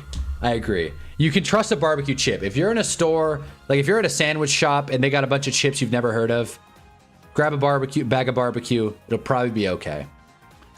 You know what though? You know, there's another bag of chips that I do like. I don't know what it's called though. It's like Hawaiian chip bag. I don't know. This, yes. It's actually called Hawaiian chips. Holy shit. Yeah. These are pretty good. I'll tell you that if you've had them. These are pretty good. The barbecue though. Luau barbecue. See? There you go. How do you feel about guacamole chips? Like guacamole, like flavored chips? I haven't heard of such a thing. I don't love it. On first read, I don't love it. Andy Cap hot fries, hard to find but very good. Are those like Chester's? Because I've had the Chester's hot fries a few times. I've never had the Andy Caps, but they do sound like the Chester's are good. But if they're guacamole flavored chips, I don't care for that. I think a dip's supposed to be a dip. You know, like because what is guacamole's flavor? It's more of a texture. It's more of an experience. You don't eat guac because it's like, oh, I love the flavor. It's more like a subtle thing. Avocado is very subtle, so I don't care for that. I have heard of ketchup flavored chips, which is a whole nother bag of hammers. Ketchup chips, which everyone thinks, oh, ketchup chips is weird. I saw a whole debate because it's like a Eastern thing. Ketchup chips. ketchup and potatoes, you know, it works. But there is a line. There is a line. Ketchup and fries makes sense. Ketchup flavored chips, that's not as great, but sure. Ketchup on a baked potato. I saw this on the Are You Garbage podcast with Stavros and those other fellas. Ketchup on a baked potato. Don't care for that. What do we think of that? Do we think ketchup belongs on a baked potato? See, I don't think so. Guacamole flavored chips. See, I don't care for that. I don't like that. Chromacopia or My Beautiful Dark Twisted Fantasy? That's a good question. It's a really good question. I feel like all time... I don't know, dude. I liked... I feel like Twisted Fantasy's better, but I liked Chromacopia more. You know? It's kind of like how Born Sinner is one of my favorite J. Cole albums, even though I know it's not one of the best. And then same goes with... there's one more example I had. It's a billion examples. I'm a Giants fan. It's like, I know we're not the best, but I like them. Same thing with Chromacopia. I just really enjoyed The Weeknd. I really like Dawn FM from The Weeknd. Like, it's one of my favorite albums ever. But I can recognize that it's definitely not his best, and it's definitely not the most, like, critically acclaimed. And that's kind of how I feel about Chromacopia relative to Twisted Fantasy. They should bring back lime-flavored chips. I feel like they still have those, no? Yeah, I feel like they have those. Hey, do they not have lime-flavored chips in your area? Yeah, I feel like I've seen those a bunch. Yeah, do some searching, James. Hot take: the Frito-Lay type chips are a different species than tortilla. Yeah, that's, I hadn't considered that. That's probably true. You look at a bag of Frito, which, by the way, these are also some quality chips. These are really good. But you know these are this did not come from a tortilla. You know that. This came from a lab. No question about it. This is not like God didn't make this. You know what I mean? Well, I guess that's a loaded thing to say. You know what I mean? Like, God didn't intend this. That's what I should say. They probably do. It's just been years since I've noticed them. So you should grab yourself a bag of lime chip, James. Oh my God. Okay, this ties in really well to this. By the way, I wanted to talk about the NFL referee holdout situation, but since we're talking about chips, this is something else we got to talk about. I hate people who think whatever they think is their favorite is the best. Someone called me a loser for being able to differentiate what I think, what I like from what's best. Yeah, you're allowed to have an opinion, but also be objective about something. I think that's the most honest way to go about it. Because pretending everything you like is the best, there's so much ego in that. It's like, oh, I only like the best shit. And to be fair, I think that about myself sometimes. Like, I've said to myself so many times, I only like good shit. You know, like I love BoJack Horseman and Rockstar Games and Kendrick Lamar music. Like, I like good shit. And it's okay to have that opinion. But it's also nice to recognize that, you know, there are things you haven't heard, things you haven't seen, things you don't know. So it's tough to be objective in a review. It's like me talking about Tupac and Biggie. It's like, I don't know. I don't listen to their music. I know they're probably good. I'm not going to sit here and, like, you know, get in anyone's way, you know, roadblock, but I haven't listened to a lot of Tupac. That's just the way it is. Or one day as a child arguing the nutrition value of potato chips. It's like, oh, well, it's the classic when they got to be healthy compared to flavors. It's potatoes, ma, we're Irish. It's potatoes. Potatoes are healthy. When you slice them super thinly and then deep fry them and then cover them in salt, they're super healthy. Come on, what? I hear you though, Griffin. I hear you. You gotta take what you can get. I just can't imagine it because I'm not a huge chip guy. I feel Twisted Fantasy is deeper and has more, but Chromacopia is more digestible. Completely. I don't know about that actually. Chromacopia is actually a lot when you listen to it. Chromacopia, like the story of Chromacopia is actually a lot. Whereas I feel like Kanye and Twisted Fantasy especially is very relatable. Maybe just to high schoolers, but it is relatable. Like, I don't say that to knocking anyone, but I feel like when I was in high school, I was like, run away from me, baby. I got issues. And now I'm older and I'm like, I thought that was a bit. I thought I was kidding. I do have issues. I do very much have issues. And maybe listening to Kanye West and embracing and romanticizing my own issues and struggles and trauma's his reach, but, you know, struggles, it wasn't as healthy as I thought. I feel like art's subjective sentiment has been misused by people. The intent is to be like, yeah, there's no objectivity at all.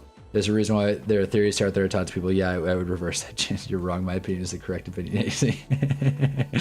Yeah, you see? Going back and forth. Oh, wait, reversing James. I see. Yeah, that's where I'm at too. Listening to Chromacopia is a lot sometimes. But yeah, no, I agree with you, Giants fan 10. It's like on both counts, there are theories to art. Art is very complex, and it's not meant to be understood. Art's not meant to be understood. That's why we have this channel. That should be my new bio. Art's not meant to be understood. Why the 2026 New York Giants are going to win the Super Bowl.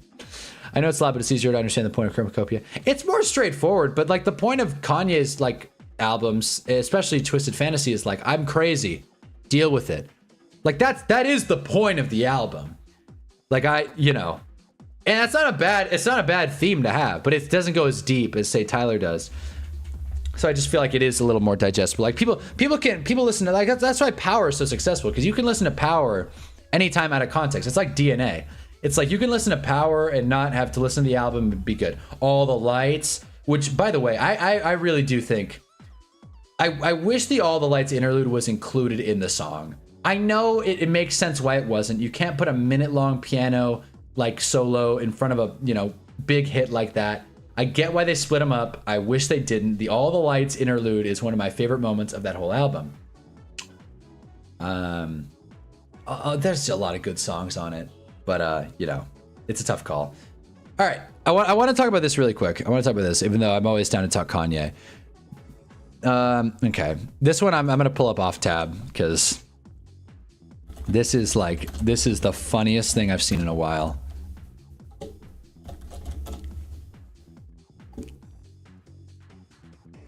This is okay. Where can I gotta go to YouTube.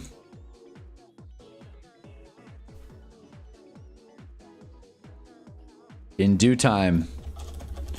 Believe me, this will be worth it. Okay. Okay.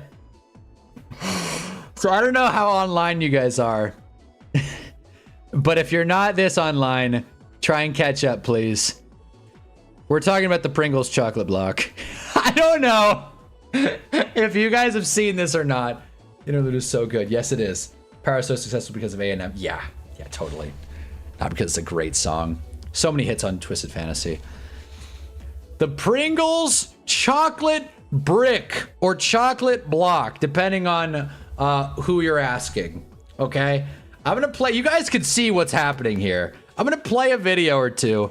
Let's play I always get his name mixed up because I think Ocho Cinco. Shop Ocho? Shop Hocho. There it is.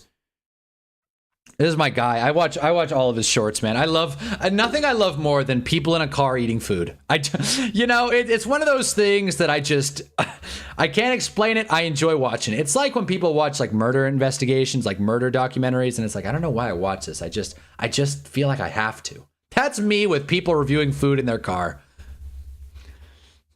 If it's a Pringles chocolate thing, is amongst the most I'm bored out of my mind ideas possible. Okay, so I'm glad Giants fan 10 knows. I'm glad you know. I love this guy's shorts. See, yeah, this guy's a nice guy. I think he's in my area too. Because every now and again I'll see him and he's like, I'm in Huntington Beach today trying the best surf and turf. And I'm like, holy shit, I can actually go to that. But yeah, has anybody else seen the Pringles chocolate block? If you haven't, here we are. Let's watch it. Where's the sound? Is there no sound? What? There we go. There we have it. There were a lot of videos where I saw the chocolate. So as you can, that's the ideal situation. Yeah. And penetrate all the way through. So what we're gonna do is add a little bit of chocolate here and stack another Pringle on top. So that's what you do, right? So you stack a little bit of chocolate, right? On this next layer, that way they all stick together. We added some peanut butter. Then we'll add the chip. A little bit of peanut butter. Now this on its own, I think would be pretty good. But in order to follow the trend, you have to dump like a ton of chocolate into a can of Pringles, let it set, cut off the sides, and there you are. Dinner is served. Look at that log.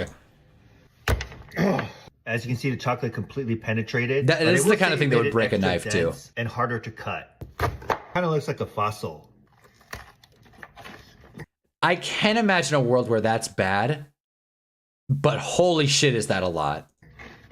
Pringles give it a nice salty crunch. It's giving Kit Kat energy. I cut further up, this is the peanut butter layer.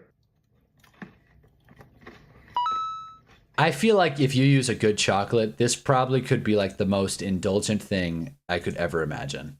Honestly. And this is like such a huge trend. As you can see, Garen came out with his own. I like look at like the shorts. I think this is a better thing. Diabetic person's nightmare or dream, depending on how much longer they want to be around. Feels like they're doing too much. Yeah, they're doing too much. And yeah, I feel like a diabetic would probably be a big fan of the. At least I don't know. You're probably right. Actually, the nightmare, because that would bury you. It would bury you right then and there. But I keep looking at my subscriptions. These are so funny. Johnny Razor, Vegas Matt. But yeah, so all these people are trying it. Oh, this girl. I saw this girl too. So as you can see, she made this in her car. Is this not YouTube Shorts? No sound needed. Let's just get some ASMR going. At least it's not Dubai Chocolate. Dubai Chocolate was at least interesting. This is crazy. I listened to Blonde. Wow. Congratulations, James. That's a hell of an album. Blonde is so good. Not to go completely off track here. I'm trying to figure out if I like Channel Orange or Blonde more. It's a tough call. I think I like Channel Orange more. Everyone's foaming at the mouth. Like, which album does Hunnaball prefer? See, I don't fuck with this girl. I've never seen her before. I've literally never seen her before. And I thought, like, her channel was pretty small, so I thought, you know, it was a niche pull. The only reason I pulled up this video is for one shot. That looks so cool. One shot. Those layers are insane. One shot. It's like a salty sweet vibe. The Pringles Of add course. the perfect crunch. It's like a salty sweet vibe. Thank you. Such an asshole. Dubai chocolate who? Wait for it. Wait for it. Let's try the big piece. There it is. The money shot. There it is. Should be doing way too much in these fits, bro. What are you talking about? What are you talking about doing too much? She's reviewing food in a Tesla in the rain. She's reviewing a Pringles chocolate block in a Model 3. Dubai was a scam, $20 for like a bar of above average chocolate. Yeah, but at least it's like something new. This is just chips and chocolate. Like this is just like this. She's probably holding 3,000 calories in her hand. That's crazy. That's objectively crazy. Find me a Dubai chocolate bar that's 3,000 calories and I'll shut the hell up.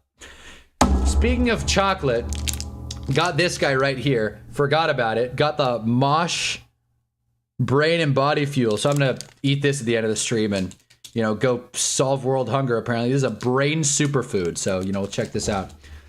That's on his favorite frame. That's, well, yeah, called it. I just think it's hilarious, man. It's like, could you imagine getting a video of yourself like in that kind of position, like online? You guys remember the soft serve review? By the way, the vanilla soft serve slurp cream review. By the way, I had one of these off stream. I was like, you know what? I'm gonna go back. I'm gonna revisit the soft serve. Since when I had it, it was melted. And I had it when it was like kind of off, almost melted, not really. And it was not good at all. So apparently the actual way to eat this is we nailed it. You let it melt and then you just drink it like a shot. Outside of that, it's not good. It's icy. It's the flavors. It doesn't really keep up. It's not great. Dubai chocolate ice cream bars are S tier, by the way. I can't imagine they're bad. I wish I tried it. Is that like a is that the Afters Dubai chocolate ice cream bars? I need a brand here. We got a girl putting a big brown long stick in her mouth. That's the money shot. It's not like you're talking about porn. No, well, I didn't say big. I didn't say big long brown stick. I said block of chocolate, which now I realize does not sound much better. We're not $20 like the bullshit chocolate bars are. I love Dubai chocolate, man. Everyone's got an opinion. But yeah, I saw this chocolate brick thing. I couldn't believe my eyes when I saw this. I had a buddy named Brick once. All right. Okay. Want to talk about sports? We'll do the connections. So let's just do a quick little thing here. First and foremost, the Islanders fired their head coach. So there you go. All right. Next thing that I actually want to discuss. Let's just pull up an article here. That way I have some sort of background here. No referees for Browns games. What a headline. It's like only Browns games. Okay. Rather a Twix ice cream bar than a Dubai chocolate bar. You know, I'm not the biggest candy chocolate bar guy. Dubai sounds interesting because it's like clearly you could do a chocolate coating and then like a just kind of Dubai chocolate flavor inside. But most candy ice cream, I'm not a huge fan of because when you freeze chocolate and you freeze like Twix and Snickers, it gets all crunchy. And I'm not a huge fan. I got sensitive teeth, man. I got real sensitive teeth. I don't drink drinks with ice. I don't like big bites. I'm not a fan. Got sensitive teeth. The Islanders fired their coach right before the playoffs. It's probably why they're probably gonna make all because he won on a 4-game losing streak. It's, you know what they call it? I was gonna say the No Fun League. That's the NFL. The No Hugs League, NHL. I don't know, man. It's a cutthroat situation. Win or get out. I don't know. Hockey's weird. I like hockey, but it is weird. Twix ice cream is great. God, I guess I'm missing out here. I guess I'm missing out on the Twix ice cream bar. I love regular Twix. If I had to candy power rankings. We're gonna talk about the refs later. We're gonna talk about the refs later. I'm going to tier maker. We're going. There are a few times on these streams where I'm like, no, I need to do this.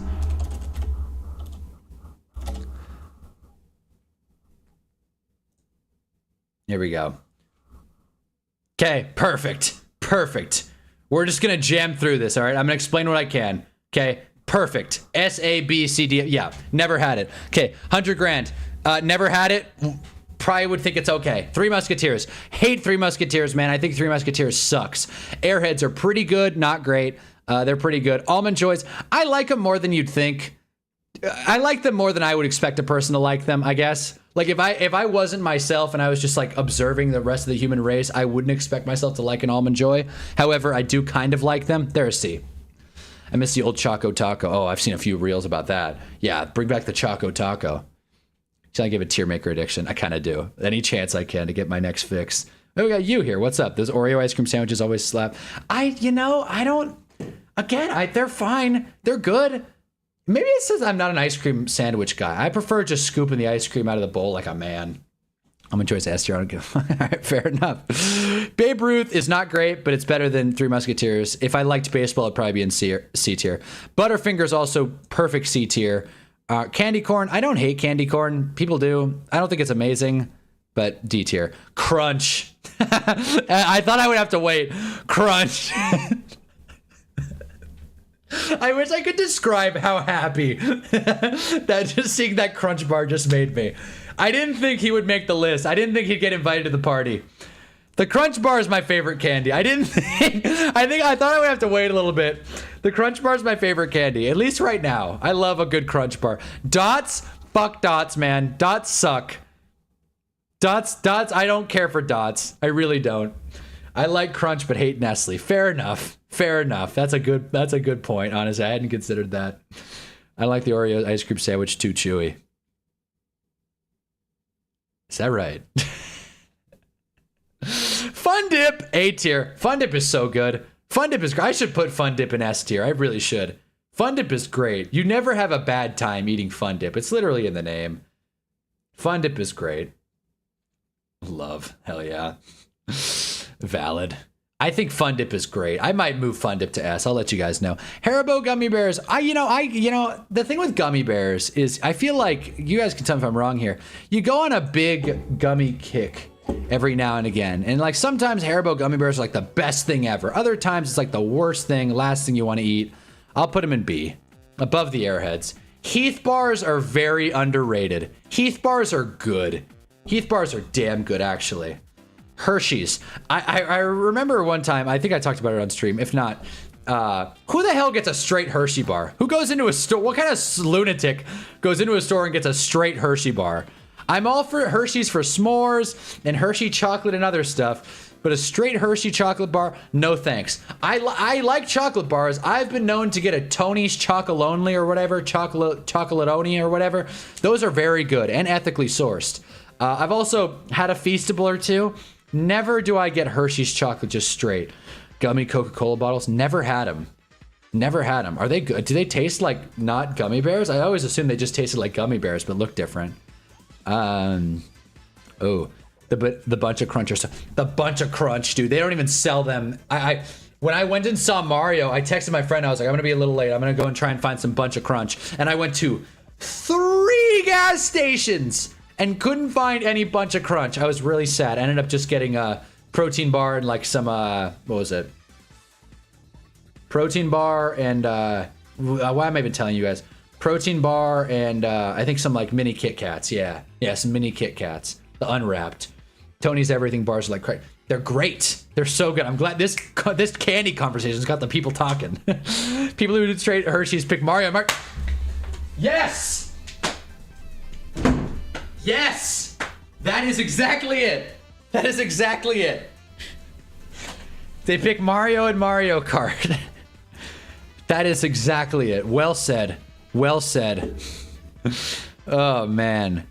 Hershey's on its own, it's a D tier. That's a C tier.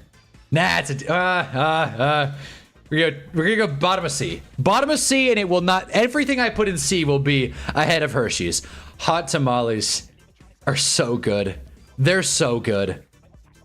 I can't have a lot of them, so I'm gonna put them behind because my spice tolerance is that bad that I can't eat too much cinnamon. Oh no. I love hot tamales. They're great. All right, I gotta be quicker with this list though. Jelly beans. I was on a run the other day, and one of my good human traits is I'll pick up trash if I see it on a run, especially when I'm on the beach. Cali boy. If I'm on the beach and like see some trash, I'm like, I'll pick it up. Sure, why not? And I picked up what I thought was a piece of trash, and it was a whole bag of jelly beans opened, and like someone had like really taken a handful out of it. And I wasn't gonna just start eating jelly beans, but I felt like a total like chud, which I don't even think anyone says anymore.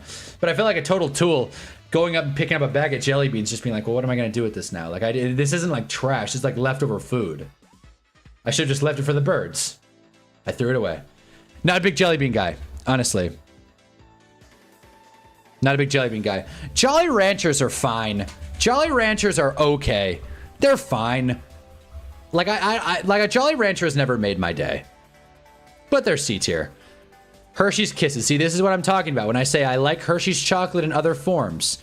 Hershey's Kisses are really good. In fact, I'd put them ahead of all those. Yeah, Hershey's Kisses are great. Kit Kat. Going into S tier. Love Kit Kats. Normally, Kit Kats are my favorite candy, but lately I've been a big Crunch guy. Why is C not a tier? Wait, what? Excluding Hershey's. What do you mean, why is C not a tier? Like, as in, like, Hershey should have its own tier? Chud is back. My little cousin says it all the time. All right, Chud is back. Like it never left. Jolly Ranchers are really good if you hadn't had any in a while. You can have one Jolly Rancher and like be set. You never clear a bag of Jolly Ranchers, which might be for the best, honestly. I think Jolly Ranchers are a good like gum replacement. If you're not a gum chewer and you want to just like have something in your mouth, as we all do, Jolly Ranchers are a good substitute. Kind of suck on them. SpongeBob Gummy Krabby Patty. You guys aren't gonna like this, but I absolutely hate these. I hate these, dude. I think they're so bad. I think they taste like just like it's a fun concept. It's a fun concept, but they taste like I can imagine the taste right now. I can feel it in my mouth, and I'm not having a good time. Not having a good time. No, like C should be an A tier. C tier should be. Oh, I see. Excluding Hershey's. I see. So I'm like, oh, I see. You disagree with me here. You disagree with me. All right, James. I eat Jolly Ranchers, but a whole bag, like that's the thing. Like I have no shame to anyone who eats a whole bag of jelly beans or gummy bears or candy, whatever. But Jolly Ranchers are just such a grind to get through. You know what else a grind to get through? Lifesavers Gummy Explosion or whatever that says. Haribo. Oh, that's the hard candy. Oh, that's the hard. Okay, I thought these were the gummies. The Lifesaver gummies are my least favorite candy. The hard candy's not as good. Put it at the top of F. Not as good. I don't like the flavor of it. It's just too fruity. Lifesavers mints. Now this is where the curveball comes in. I actually really do like Lifesavers mints. The best kind of mint. I don't know if I would put it on a candy tier list, but it's the best kind of mint. Blue's probably my least favorite. See, we got unbelievable. See, we got a debate going in the chat about Blue Jolly Ranchers. Happy Monday, guys. I got through a whole bag of Jolly Ranchers in a month. In a month! See, that's normal. You don't sit down, play some video games, and then just like get a handful of Jolly Ranchers. See, or maybe it did, James. Maybe it was a huge bag. I don't know. But I've never been one to do it. And I've never seen anyone do it in my life. Dum Dum Lollipops, which is what I think those are. Dum Dum Lollipops are so good. They're really good. When you go to the doctor or the dentist or whatever, as a kid or as an adult, and they have these, it's a real spot. They didn't skimp on the lollipops. If you went to a youth camp counselor probably brought those out. Like, hey, you guys, if you have good behavior, we'll hand out some lollipops. And you know what? That's exactly what I did. In order to get kids to shut the hell up, I spent $3 on a bag of lollipops, and it really worked out for me. Until I ran out of lollipops, and then I realized the kids just thought of me as the lollipop guy and not the coach that was teaching them valuable life skills. That wasn't a very good summer for my ego. Red is the best and it's not close. Are we still talking about Jolly Ranchers? Blue bag or green bag of Lifesavers mints? Green bag for sure. The blue bag's not a mistress I've tangoed with often. What? I haven't streamed in 5 days and I forgot to talk. The blue bag is a lady I haven't danced with. That I'll say that often. Peanut M&Ms are very good. Are they A tier though? No. Peanut M&Ms are B tier. And regular M&Ms, while also B tier, are not. And I know people are not going to like that, by the way. I know some people love peanut M&Ms. They're better than regular M&Ms. I'll give you that. They're better than regular M&Ms, which will round out our B tier. Mike and Ike's are good. Mike and Ike's are, in fact, good.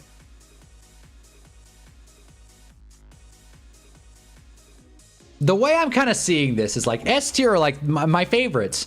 A is like top tier great candy. B would be, I would buy it in a store. And I'm asking myself, would I buy M&Ms in a store? Just straight chocolate M&Ms? Probably not.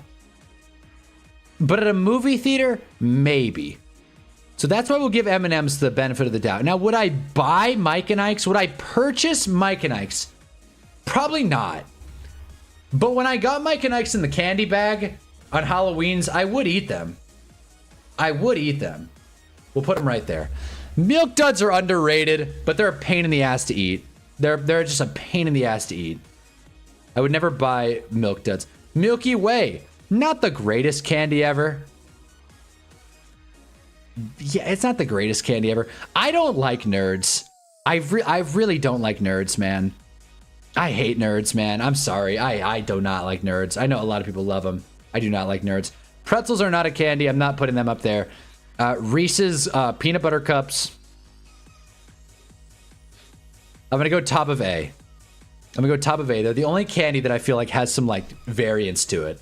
There is a margin of error for Reese's. Like you can get a bad batch of Reese's peanut butter cups. You can get a great batch. It depends. M&M F tier, fight me. Wow. Peanut butter M&Ms. See, peanut butter M&Ms, now that's a different story. Peanut butter M&Ms are the real deal. I'll agree with you there. Milk Duds are fire both as a candy and as a joke. Milk Duds are a great joke. Like nerds with their texture is kind of off-putting. I like their flavor just messes with me. It's like crack, but in a bad way, you know? Reese's Pieces are good. I would consider buying Reese's Pieces. Probably more than Lifesaver Mints. And Airheads. And Haribo Gummy Bears. Who am I kidding here? If you can tell, I'm a big chocolate guy. I do like chocolate. I can't lie. I like chocolate.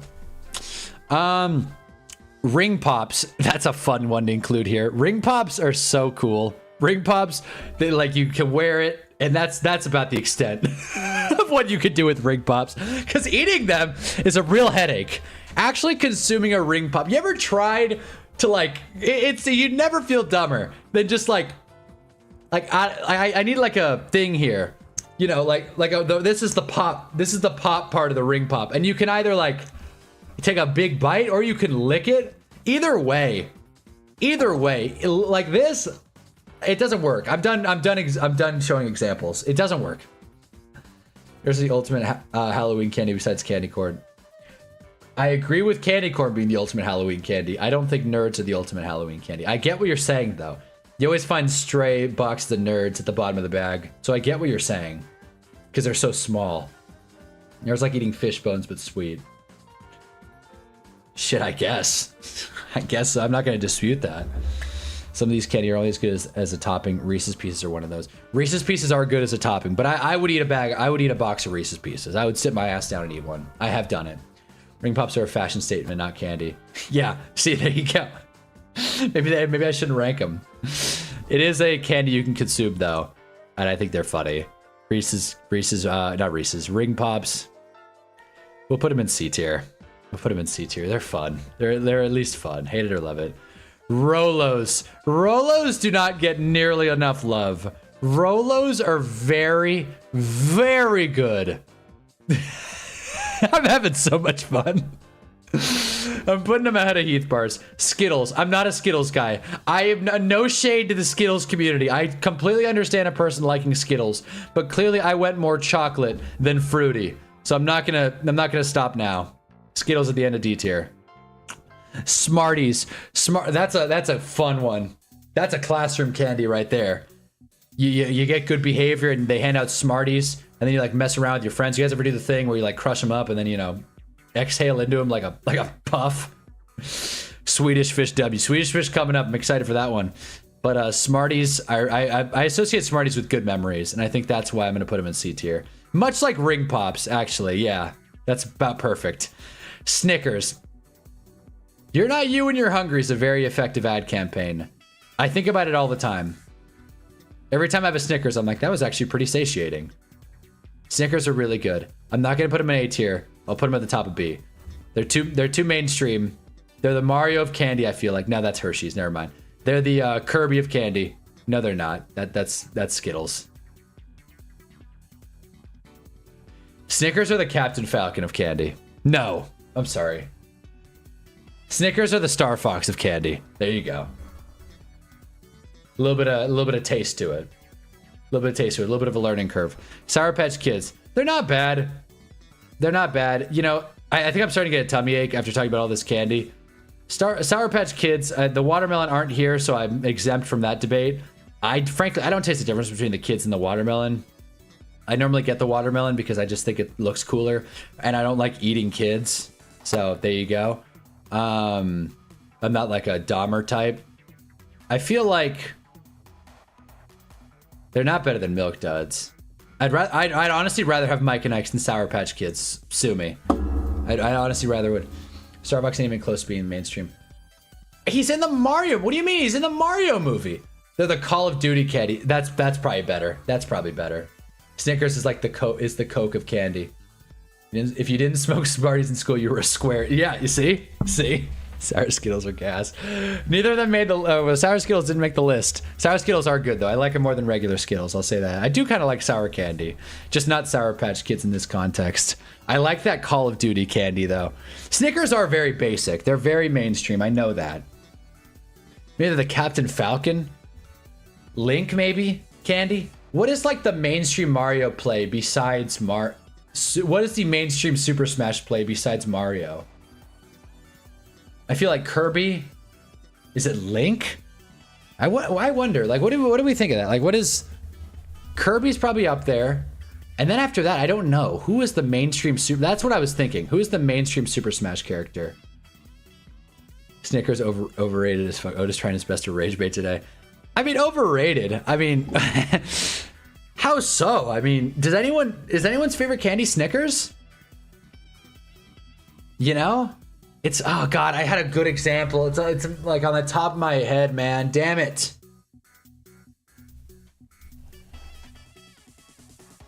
I had like a good sports analogy.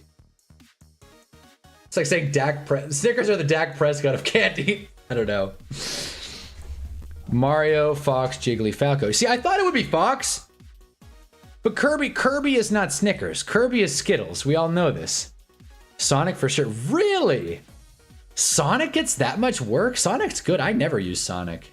Damn. Anyway, let's continue this candy list. I'm never going to remember the analogy I had with sports and Snickers, but whatever. I got a little too much sauce to him. Fair enough. Hey, that's fair. One of my good buddies mains Link, and he sucks with him, but he thinks he's really good, which is always funny. What about Samus? No love for Samus? Starburst. Starbursts are okay. Starburst, they're okay. Yeah. You know what? Now that I'm thinking about it, Butterfingers deserve a little more love. I like Butterfingers more than a couple of these candies, honestly. I think Butterfingers are pretty damn good. I'm really craving chocolate right now. Swedish Fish, they're not S tier. They're not A tier. But they're probably my favorite gummy candy. And I'd probably put them right there. I respect Isabel for life. I respect people that love Swedish Fish. I've met a lot of people that love Swedish Fish. And I've had Swedish Fish many times. I've had Swedish Fish flavored pre-workout, which was good. From Ghost. I don't know if they still make it, but that's a good flavor. However, it's not my favorite candy. Regular Samus, yeah. Now if you're playing Zero Suit. Well, now if you're playing Zero Suit. Does anybody ever actually pull Zero Suit Samus out at like a party game of Smash? Like, everyone pick your player. It's like, I'm going Zero Suit Samus. So I can have something to look at. That's crazy. Toothbrush, not a candy. Never had it. Tootsie Roll. Ooh. Tootsie Rolls are a hit or a miss. I feel like a Tootsie Roll... You know what sucks about Tootsie Rolls? I think there's like a movie or something where someone drops like a Tootsie Roll into a pool, and then someone's like, oh, someone just took a shit in the pool. And it's a Tootsie Roll, right? And that happened, and I saw that when I was younger, or someone told me about it. And ever since then, I've associated Tootsie Rolls with shit. Like literal human shit. So... I've kind of avoided them just because of that like Freudian connection there. So because of that, I feel like Tootsie Rolls get a bad rap from me. But the flavor is there. But if you're asking me, would I rather have a Hershey bar or a Tootsie Roll? I'd rather have a Hershey bar. As crazy as that sounds. There's few characters as satisfying as Cookabon Smash within Zero Suit. Zero Suit is fun to play with. I'll normally end up playing Zero Suit Samus. What I like doing in Mario a lot is just random queuing, just picking a different character and just playing. And I'll get every time I get Zero Suit Samus, it's like, yes, she's very fun. Tootsie Rolls Pong. That should be the next Mayhem Monday. Just a whole episode comparing candies to video games. Tootsie Rolls are ruined for me. They were ruined for me. They were ruined for me. I'll tell you that. It wasn't fair. Trolleys. I like the trolley gummy worm ads. They're a real mind spin. But I don't love them.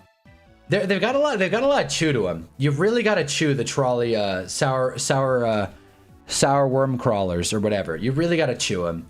And that kind of turns me off a little bit. I would eat them, but I'd never buy them. Right there. Yeah, that's about perfect. I meant to put it ahead of the Starburst, but that actually works better. Twix. Boy, do I love Twix. Isn't that what started this whole thing?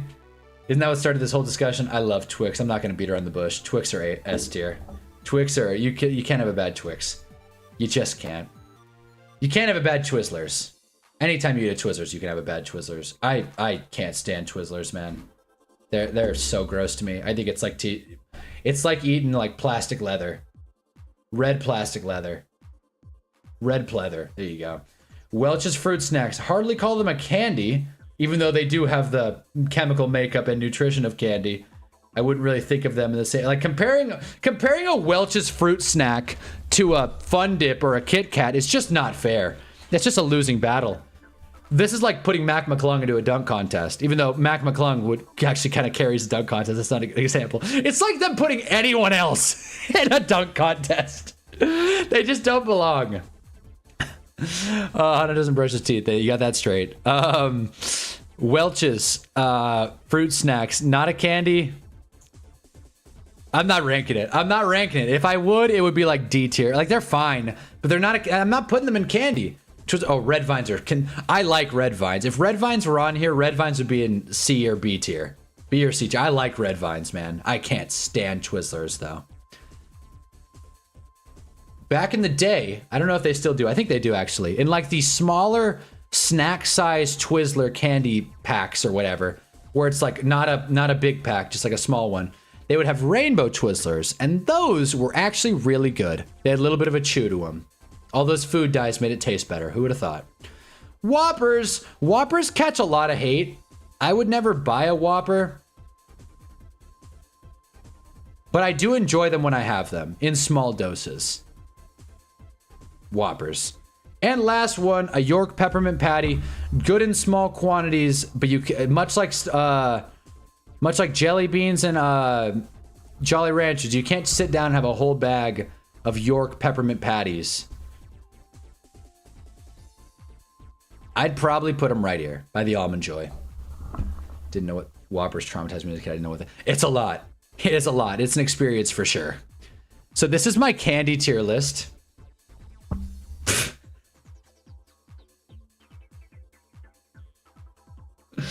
If there was a quote that could summarize these streams, it would be that. So this is my candy tier list. So yeah, disagree with it. Don't. What do you mean Welsh ain't candy? I mean Welsh isn't candy. That's exactly what I mean. I mean, you like, that's just not a fair comp. Like Flintstone gummies aren't candy. You know what I mean? I just wouldn't call them that. I'd probably put them in like C tier though, if I had to. Yeah, I'll eat them. Sure, shit won't buy them though. I'm 23 years old. I'm not gonna buy a fruit snack. Not that there's anything wrong with it, but I was never a big fruit snacks guy when I was younger. Okay. Should we get back to sports? We really got taken on a tangent there. I think someone said something about a Twix ice cream bar, and it literally took me entirely off course. Let's talk about sports. This picture still hasn't loaded in, so I guess it's just not going to happen today. I want to make sure I didn't miss anything. The Islanders fired their head coach. Okay. Yeah, so we're going to talk about the NFL referees. We'll do the connections. One more sports thing, and then we'll get the hell out of here. So I'll give a brief take. Obviously, replacement refs aren't a good thing. If Gushers aren't a candy, neither are Welsh. Wait a minute. Are Gushers candy? You're right. Like, you're very right, James. Angel Reese just got traded. We got some more news to talk about. Are you serious? Angel Reese just got traded? Get the hell out of here. I still gotta try these chips. In fact, I must save this tab. Okay. Angel. Wow. Wow. She's been traded to Atlanta. Here's the compensation. Chicago Sky trade Angel Reese to Atlanta Dream for 2027 and 2028 first round picks and a 2028 second round pick swap. An Angel's Dream. ATL, what's up, Atlanta Dream? Wow. Wow, wow, wow. What a move. It's rare you see a team announce a trade along with the reporting, but here we are. The ATL, welcome, Angel Reese. The NBA is back. The NBA is back. Free agency starts next week, I think. Draft coming up. Season's gonna start.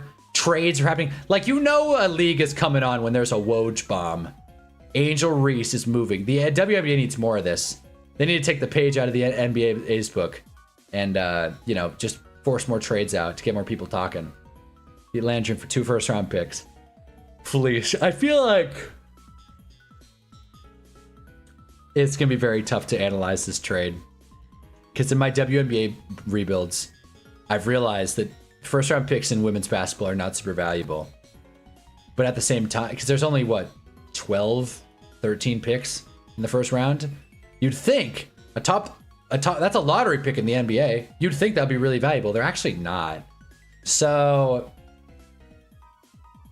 I don't think draft picks are super valuable. I know Angel Reese's game she's not exactly miss efficient, but at the same time, she's a good player. All WNBA, all rookie team, I think. Probably. Was she an all-star this year? No, okay, now we gotta see. No, we gotta see Angel Reese's actual stats. Best typer on YouTube has returned.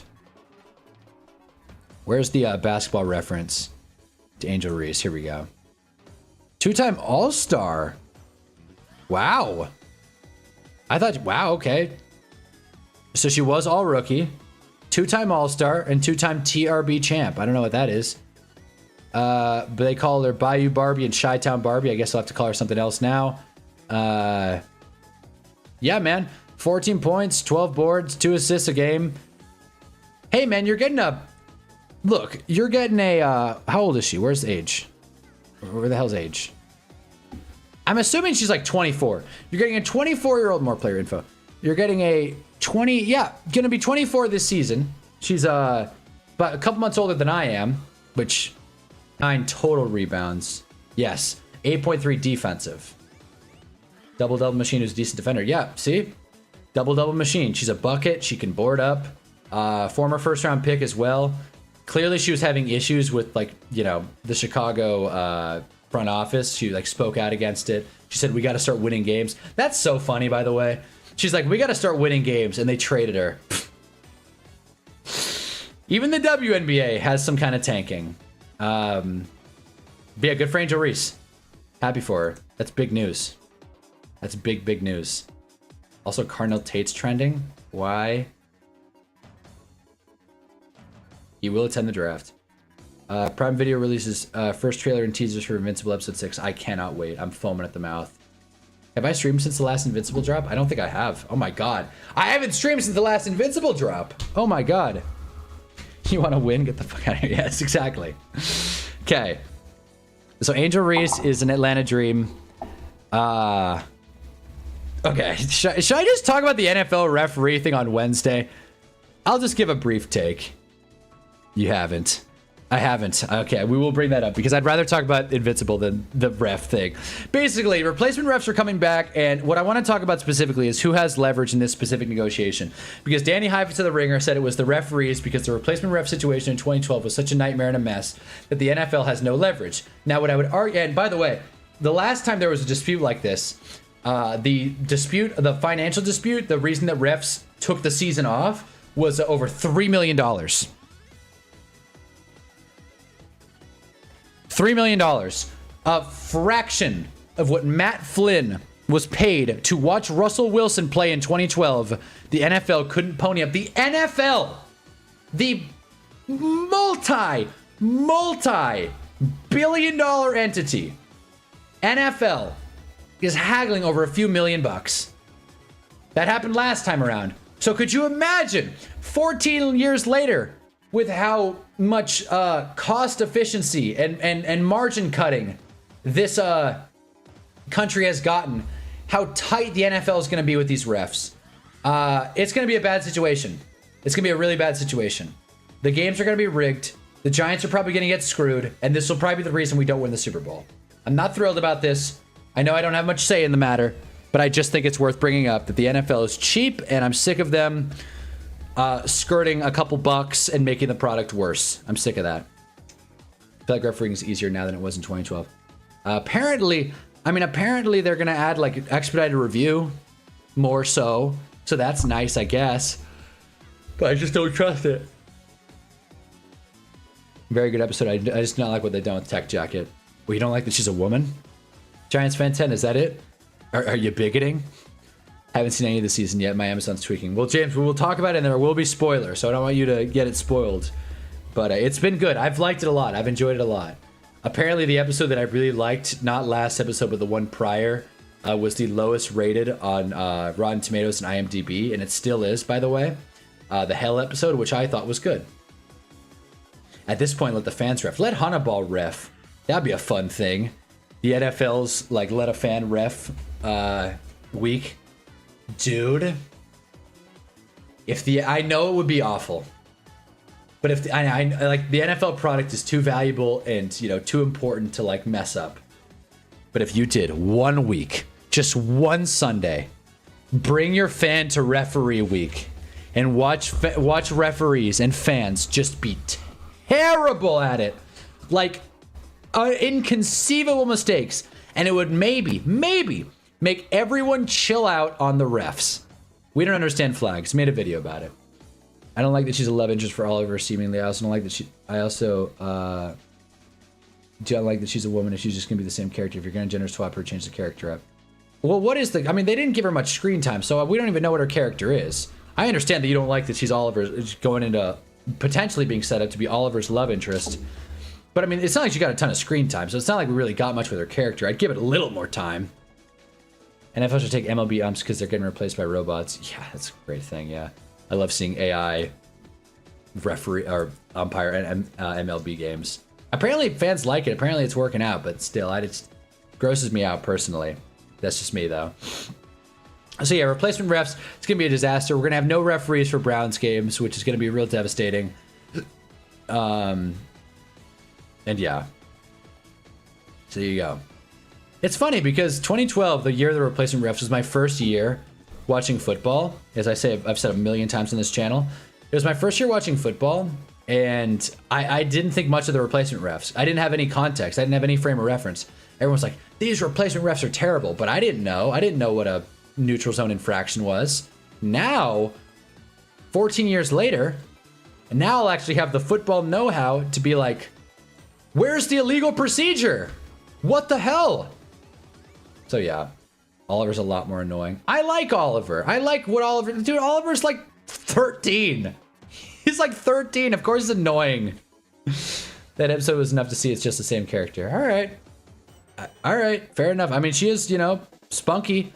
I don't think gender bending is the end of the world. I also don't think race bending is the end of the world. As long as it's the gender or race is not like a foundational part of the character, which I don't think was part of Tech Jackets. I could be wrong, but I don't think so. So a character was under a mask. I don't think their gender is super important. Yeah. Like, I mean, if you want, I mean, I don't think you have to change the character up if you change the gender, basically. But I do agree with you in the sense that I hope they don't reduce her to just being Oliver's love interest. There's more to it. There's more to it. All right. That's it for the sports talk that I wanted to get into. Other than one thing. Other than one thing. Being a male was kind of integral to Tech Jacket to a certain extent. You see, I'm not familiar with the character, so I could be wrong. If that is the case, then I stand corrected. But I assumed not, considering it's like a masked character. Much like how a lot of people think Samus is a guy. I feel like the same way about Tech Jacket. Okay, really quick. I just want to talk about this briefly since we're pulling up basketball, and then we'll do the connections in the global. NBA playoffs I'm most excited for. I wanted to do this little mini segment because Spurs Nuggets was so much fun, and I watched it and I enjoyed it. So I'm obviously very excited for Spurs Nuggets as a playoff matchup. I'm also very excited for Knicks Pistons. I think that's going to be a real fun one, provided it happens, which I think it will. I'm excited to see what the Hawks do in the playoffs, but that's not really on here. The other one I'm excited to see, if it happens, which it might not, Hornets Magic play-in game. I'm excited to watch that. I think that'll be a fun one. Give me the Hornets Magic play-in game. Yeah. Winner goes on to play the Pistons. Or maybe Toronto loses. Who knows? But I think that'll be fun. The Knicks aren't beating the Celtics, I fear. And that's another one. Yeah, Knicks, Celtics. But we'll see. Will they even match up? Will they even match up? And then Kirkman, same reason they changed it because he's too similar to Mark. Such a crock of shit. I get that. You don't want to overlap with Mark, especially because Oliver's kind of already doing that. It's not AI. It's just automated umps, call strikes and balls. You can challenge. I really like it. This is challenges players in the zone. I like a player being able to challenge something. That is kind of cool. Adding some stakes to it. Is this the Invincible talk now? We're kind of bouncing back and forth between a lot of things. But I'm not gonna. Once I spoil things, I'll very much do like a big spoiler warning. But I don't think Tech Jacket showing up is like a huge spoiler. Sorry if it is. Got the Hornets beating the Pistons if they match up in the first round. Jeez. That's a hot take. I think it'd be a lot of fun. On their last 10, the Hornets are 8-2, which is right up there with the Pistons and Boston. Better record than the Knicks over the last 10. Pretty good. And then I would love to see a Western Conference Finals and or a Finals without OKC. That's the last matchup I want to see. So running through, Spurs Nuggets 7-game series, Knicks Pistons 7-game series, Hornets Magic play-in game, and a Western Conference Finals/Finals without OKC. We're rooting for the Magic this postseason. Hell yeah. I love the Magic, man. The Magic are fun. If it were up to me, we could get Magic Hornets Eastern Conference Finals. I love Franz Wagner, man. And I think Paolo's really good. I do. I really do. Even though he got like dunked on by Cooper Flag. Whatever. Okay. Like I said, the Islanders fired their head coach. So let's do the connections and then we'll call it for the day. It's been a fun stream though. If you can't tell, I've prepared a lot more for this stream. I took a little break and realized that I've kind of just been getting out of bed and just like talking to you guys. And that's not fair. This is a show after all. We got to prepare stuff. So we're going to work on that. So again, War Room Wednesday, be there or be square. We're going to be doing linebackers. No, we did linebackers already. No, we did defensive tackles. We're going to be doing linebackers, inside and outside. I know we already did Arvell Reese. And if you want to call, who else is there? Ruben Bain plays on the edge. Basically, we talked about Arvell Reese, but not to a major extent. We'll talk about Arvell Reese again. Sonny Styles, obviously. Jacob Rodriguez, guys like that. So, you know, brush up on your linebackers, and we'll be doing a discussion. Ideal Western Conference would be Wolves, Spurs, or Nuggets, or Wolves, Nuggets. That would be a lot of fun. It would be fun. I kind of low-key hate the Wolves because they just beat the Lakers last year, but they are good. They're good. All right, off rip. I see King, Ram. So I'm already thinking California teams without an S. Yep, Clipper, Spark. There you go. That's one. Easy. California teams without an S. Or that. A Los Angeles athlete. One of the two. Okay. Let's see.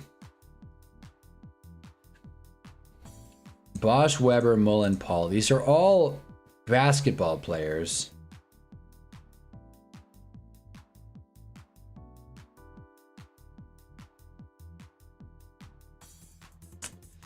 But I'm going to do this one first. I'm going to do Prairie View. I think these are the 16 seeds, right? I think these are the 16 seeds. Yes. Nice. NCAA tournament, 16 seeds. Perfect.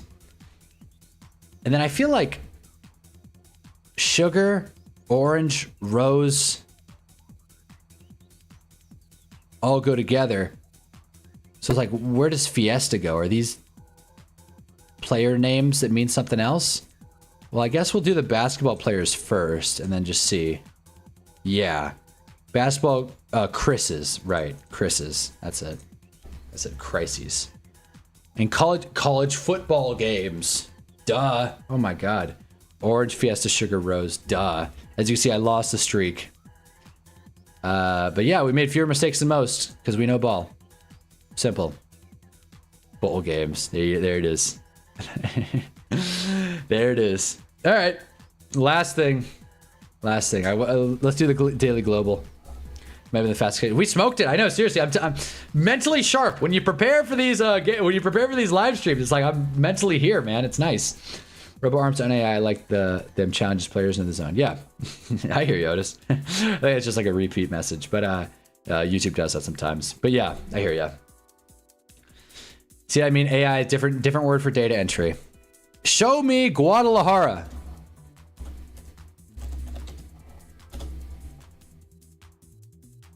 Sure, show me Guatemala. 6,000. Great, it's on the east. Great. All right, show me India. Ugh, India's cooler. Oh, what the hell? I guess 6,000 kilometers isn't that crazy. Yeah, 6,000 kilometers isn't that crazy. Okay.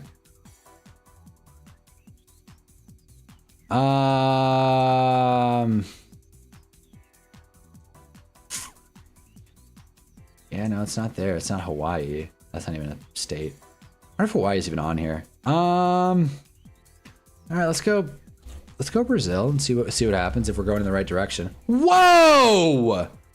Oh, of course, adjacent to the answer. Brazil's huge. That doesn't narrow it down at all. Brazil's massive. Oh my God. All right, well, now we get the fun game of guessing South American countries. Shit. Okay, let's go Paraguay.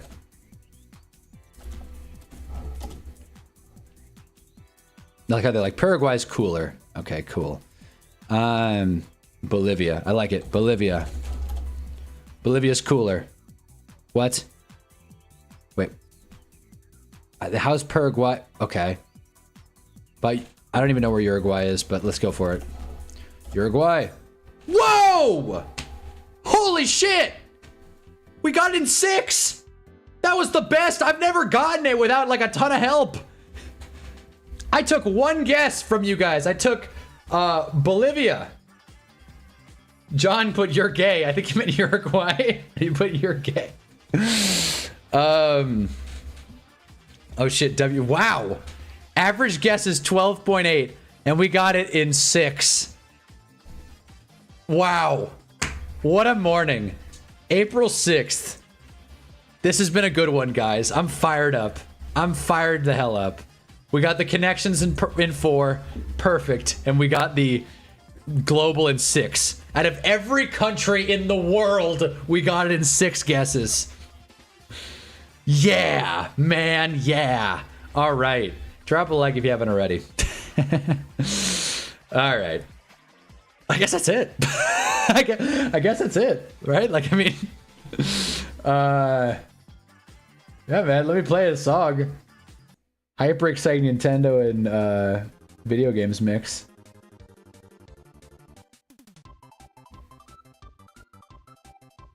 All right. Well, that's been the stream. Quick summary, in case you missed any part. Jalen Hurts is being shanghaied by the media because we're in a dead zone of news. The Bears got screwed in the comp pick situation, but it is a little funny. We did our top 10 crashouts, which I'm not going to reread, but Lamar Odom did make the list. Oh, also, I want to make sure I didn't miss any jokes that I wrote down. Yep, that's it. I don't know why AB didn't try picking in the street like Jaden Ivey. Not a joke, but something I wanted to mention. See ya, folks. See ya, John. We talked about the Pringles chocolate brick. Islanders fired their head coach. NBA playoff matchups we're excited for. Candy tier list. And a NFL referee talk. Global and connections. Covered a lot. So I appreciate you guys tuning in to Hunnaball AM, Ham number 22. And Ham Rashid Shaheed. And that's it. Have a good Monday, fellas. I'm excited. We'll be back on Wednesday for War Room Wednesday. And still working on my AI video, working on other stuff as well. So, you know, hopefully that can start happening. Media can't claim the Cowboys right now, so they have to flame the Eagles. Yeah. And they can't flame the Giants because we're on top. And that is what I wanted to say. I'll probably save the mosh try for Wednesday. I know I alluded to this, but I just read through everything we talked about, so I want to save something for Wednesday. So we'll do that. Anyways, thank you for tuning in. That's all I've got. Hunna, bring Odell Beckham home, please. Ball. Thanks for tuning in.